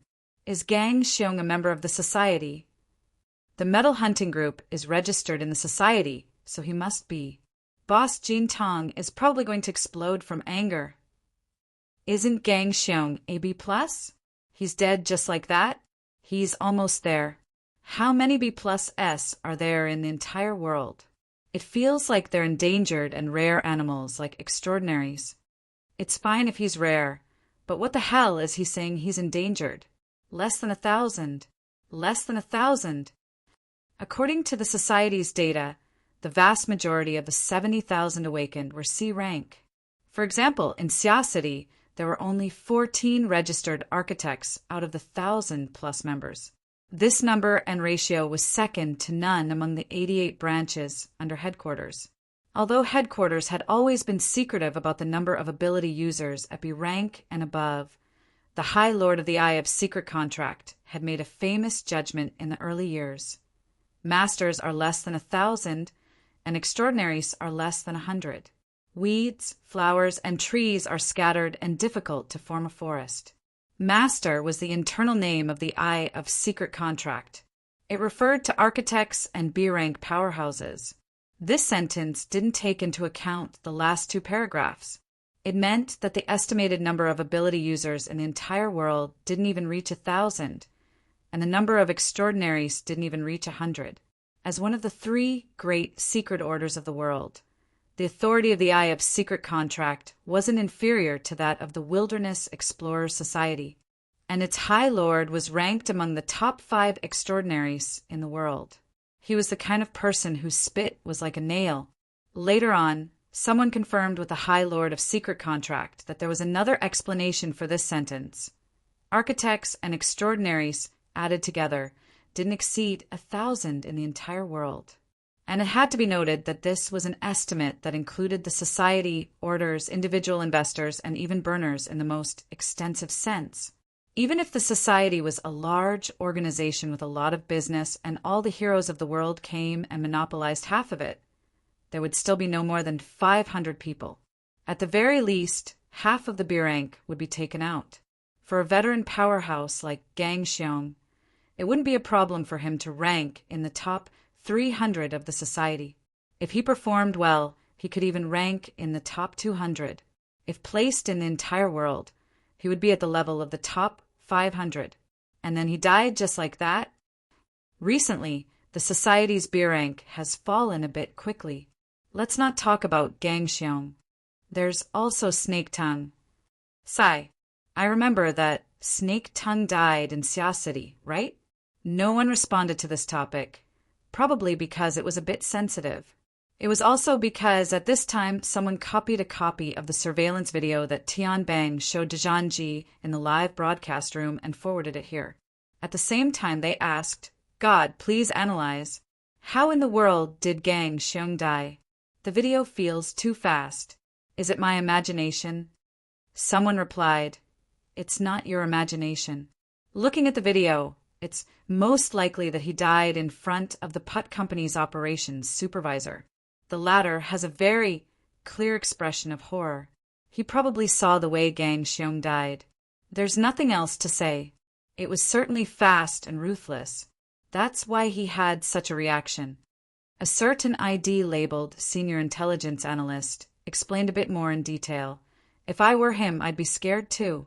From the time the supervisor dodged to the time the shockwave broke through the door, to the time he sucked in air, struggled, went into a daze, and died, the span of time was 7 seconds. It was an instant kill, not only in name, but also in reality. And looking at the scene, there aren't any obvious signs of confrontation. This proves that Gangxiong was overwhelmed by power. At the very least, he was killed by powerful crowd control and explosive killing methods. Even if it was a sneak attack that caught him off guard, the difference in realms must exist. So, it's not the time yet. Look at this. The senior intelligence analyst sent over a map. The map clearly displayed the situation of the high-end combat power of the Xia layer. Xia City has 14 B ranks and 2 transcendents. 6 of them have fleshly bodies that can be directly eliminated. This isn't a melee battlefield at all. Next, we'll eliminate those who don't meet the conditions of overwhelming and powerful crowd control and explosive. For example, Mr. Bai, who excels in hypnosis, Gao Meng, who draws talismans, and so on. Among the B ranks, only Old Yu and the Horned Demon's abilities are somewhat similar. But the Horned Demon offended Her Majesty Empress Wu. There's no way for him to return to Xia City in a short amount of time. As for Old Yu, I don't recall him ever killing anyone. Why don't you just say that there are 2 transcendents? That's the problem. Ouyang Qin has the style of a gentleman. He usually leaves some leeway when doing things. He wouldn't have such a great murderous nature. Her Majesty Empress Wu does things in a high-profile manner. She isn't afraid of people knowing what she's doing. Otherwise, this sort of situation wouldn't have occurred. Someone stabbed in from the side. There's still one more. Though he might be a bit inferior in terms of raw power, his danger level isn't low at all. The senior intelligence analyst quickly replied, I know. You're talking about the legendary humanoid infrasonic array. If there were enough corpses left here without any external injuries, he would be the first person I would think of. But there isn't. This person's ability and the Devil Ray are 2 different matters. So in order to deal with him, we first have to kill the Devil Ray, right? So is off topic, huh? What I mean is to kill a powerful person like Gang Xiong through the method shown in the video. It's either a conspiracy of some Xia City that defies their natural instincts, or it's the work of some unknown powerful person. While the senior intelligence analyst was still analyzing, someone had already skipped over his long-winded explanation and directly pointed to the previous piece of information. The person above certainly didn't read the internal police report. Last night, the crime scene in Pingjiang district was at some Cloud City water village. Rumor has it that it's where the Devil Ray was stored. I seem to have seen through something. Too. Look at that mother****. Someone's driving the tempo. Zhang Yingying hatefully sent a message in the private chat of the Psychic Wave Network. Bamboo Pole immediately replied, Everyone's driving the tempo. Papercut sent a dizzy emoji. It's too messy. Red Fox followed closely behind his good brother. The dagger will be revealed soon. Watch the live broadcast. Bamboo Pole reminded once more. Zhang Yingying saw this and entered the live broadcast room. She only saw He Yuan and Tianbang conversing there. She didn't react for a moment. What are they saying? The bullet screen. Look at the bullet screen. Phut! Cragburst also joined the discussion and directly sent a voice message. Zhang Yingying opened the bullet screen again. What entered her eyes was a field of blood red. Someone was flooding the screen with bullet screens. They were all filled with 16 billion. After scrolling for almost 10 seconds, there was a sporadic comment. What the hell? Get lost. I can't even see Officer his beautiful face. Admin, kick this trash out. But at the same time, there were people who expressed serious curiosity. What's the number after 16? Looks like 9. It's 16 billion. What's 16 billion? There's no problem with Kong Tianhe's assets being 16 billion. Is it Officer his net worth? Marry me. It seemed that these bored-to-death audience members were about to lead the topic astray. It was very likely that it was the same person. He once again used blood-red words to flood the screen with numbers that most people couldn't understand. 2 out of 1,000, 2 out of 1,000, 2 out of 1,000. Soon after, another row of blood words drowned them out. Go ask, go ask, go ask. The direction of the topic in the live broadcast had finally been successfully guided. All right, that trash has successfully piqued my curiosity. Zhanji, it's time for you to display your usefulness. Someone sent a crying laugh emoji. Find your target. Officer, he doesn't look easy to talk to. But what if Tianbang is a smiling tiger? There's no mistaking the smiling tiger. My heart aches for my Zhanji. In a dozen or so seconds, the live broadcast room had already formed enough impetus for the host to do what they desired the most. Correspondingly, every bullet screen that was sent here was piled up with real gold and silver. For example, the forceful spamming of the screen to set the pace could only be achieved with honor points. Because of this, Zhanji needed to expend more effort to deal with changes that were beyond her control. This was also the most attractive aspect of her live broadcast. Seeking death again, seeking death under the teasing of the audience, endlessly seeking death, and so on and so forth until the game over. Frankly speaking, Zhanji already felt that the situation wasn't quite right.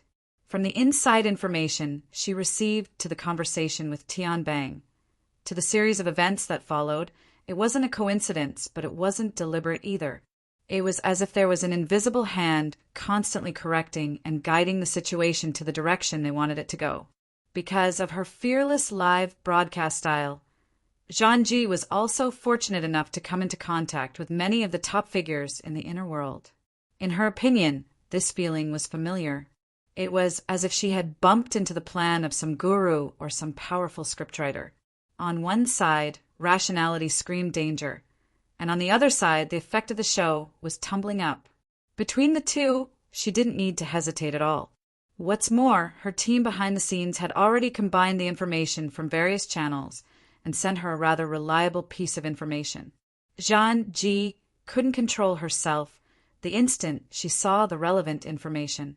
Her eyeballs swiveled, and she first interacted with the audience in the live broadcast room. My team just got some news. A certain bastard who set the pace. Was it you? The atmosphere in the live broadcast room was full. Shut him down! Shut him down! Get out of the way! Zhanji's spear technique is coming.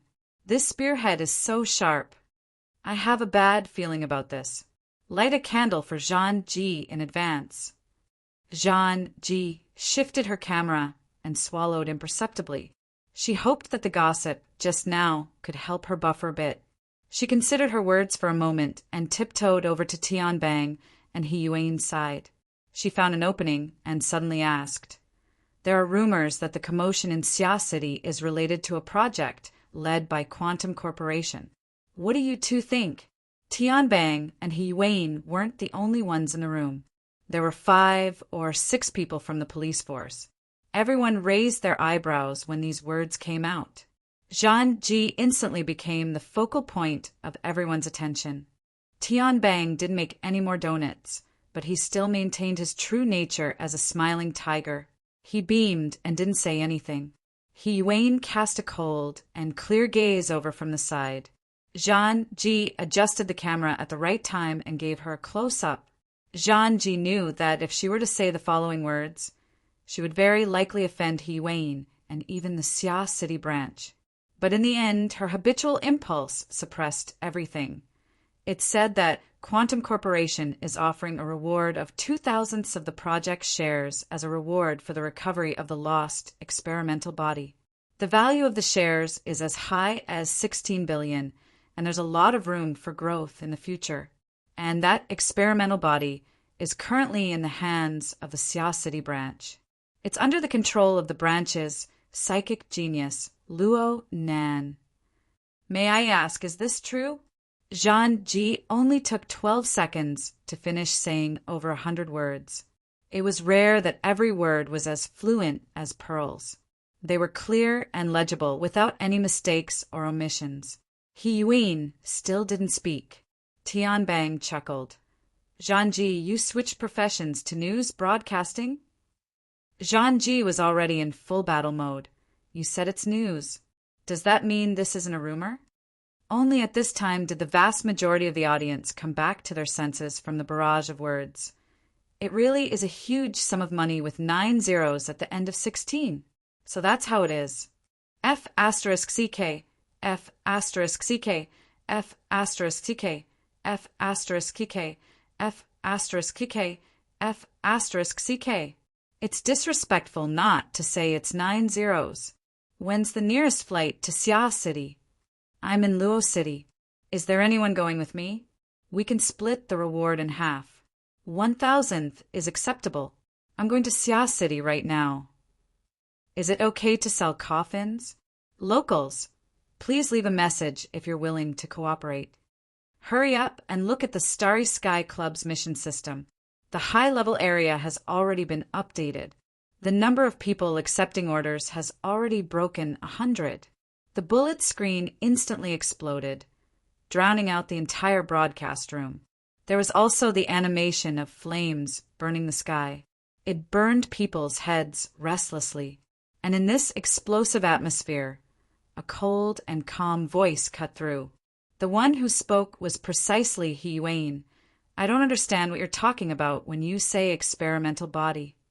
But right now the society is carrying out protection work for an underage orphan girl. This orphan girl was abducted and sold at a young age. Later on, she was sold to an underground fighting arena controlled by a gang in the River Wu district of Sia City. She was forced to engage in lethal, illegal combat. On the night of September 30th, this orphan girl was rescued by the Sia City branch. During this time, the orphan girl's extraordinary ability awakened. According to the Wilderness Explorers Society's protection procedures, the Sia City branch accepted her as an official member of the society. Zhang Ji's originally flying brain was a bit stuck when faced with He Yuan's dark and penetrating gaze. She subconsciously replied, "Huh? Is she a member of the society?"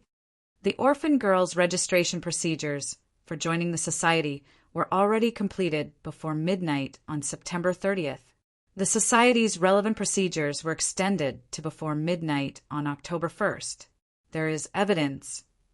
The problem is that during the period of our rescue and protection, Quantum Corporation's subordinate, Sky Blue Security's Sia City branch manager, Yan Yongbua, first used a weapon platform to attack our personnel.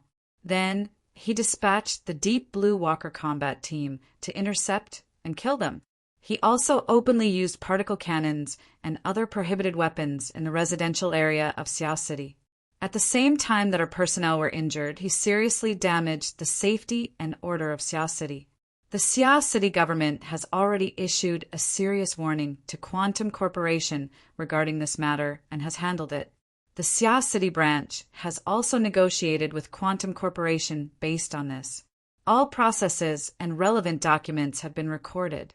Federation citizens can rely on their authority to access and read them.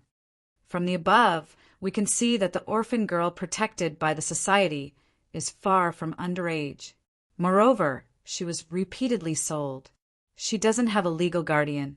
Under this kind of background, what does experimental body represent? If she is an experimental body, I would like to ask, for the past 2 centuries, how does the principle of informed consent in human experimentation manifest? What position does Quantum Corporation hold here? Related missions, bounties, and bonuses. On what basis are they established? The Sia City branch hopes to have a clear answer. The atmosphere in the live broadcast room began to turn from restlessness to stagnation. Someone muttered, "Why do I feel like this is a press conference?" It's not a press conference. It's a court. A court. Wouldn't it be better to just say it's an execution ground? No matter how the evaluation was, He Yuan's speech continued. According to the principles and regulations established by the Wilderness Explorers Society, the Sia City branch will contribute their greatest strength to the safety and welfare of ability users. They will provide protection to the orphan girl to the best of their abilities. They will also cooperate with the government, according to the relevant authorization. They will carry out the most severe strike against all organizations and individuals that trample on the laws and regulations of related industries. This determination is unwavering. I also hope that the relevant people will abandon rumors, set their position straight, and overcome their greed. Don't do stupid things that hurt your friends and please your enemies. Don't do stupid things that are like pulling grains out of the fire. Cough. Little sister Yuan, if you keep talking, then this really will turn into a press conference. Please take care of Miss Zhang Ji's program. Tianbang chuckled as he interrupted Yuan's speech.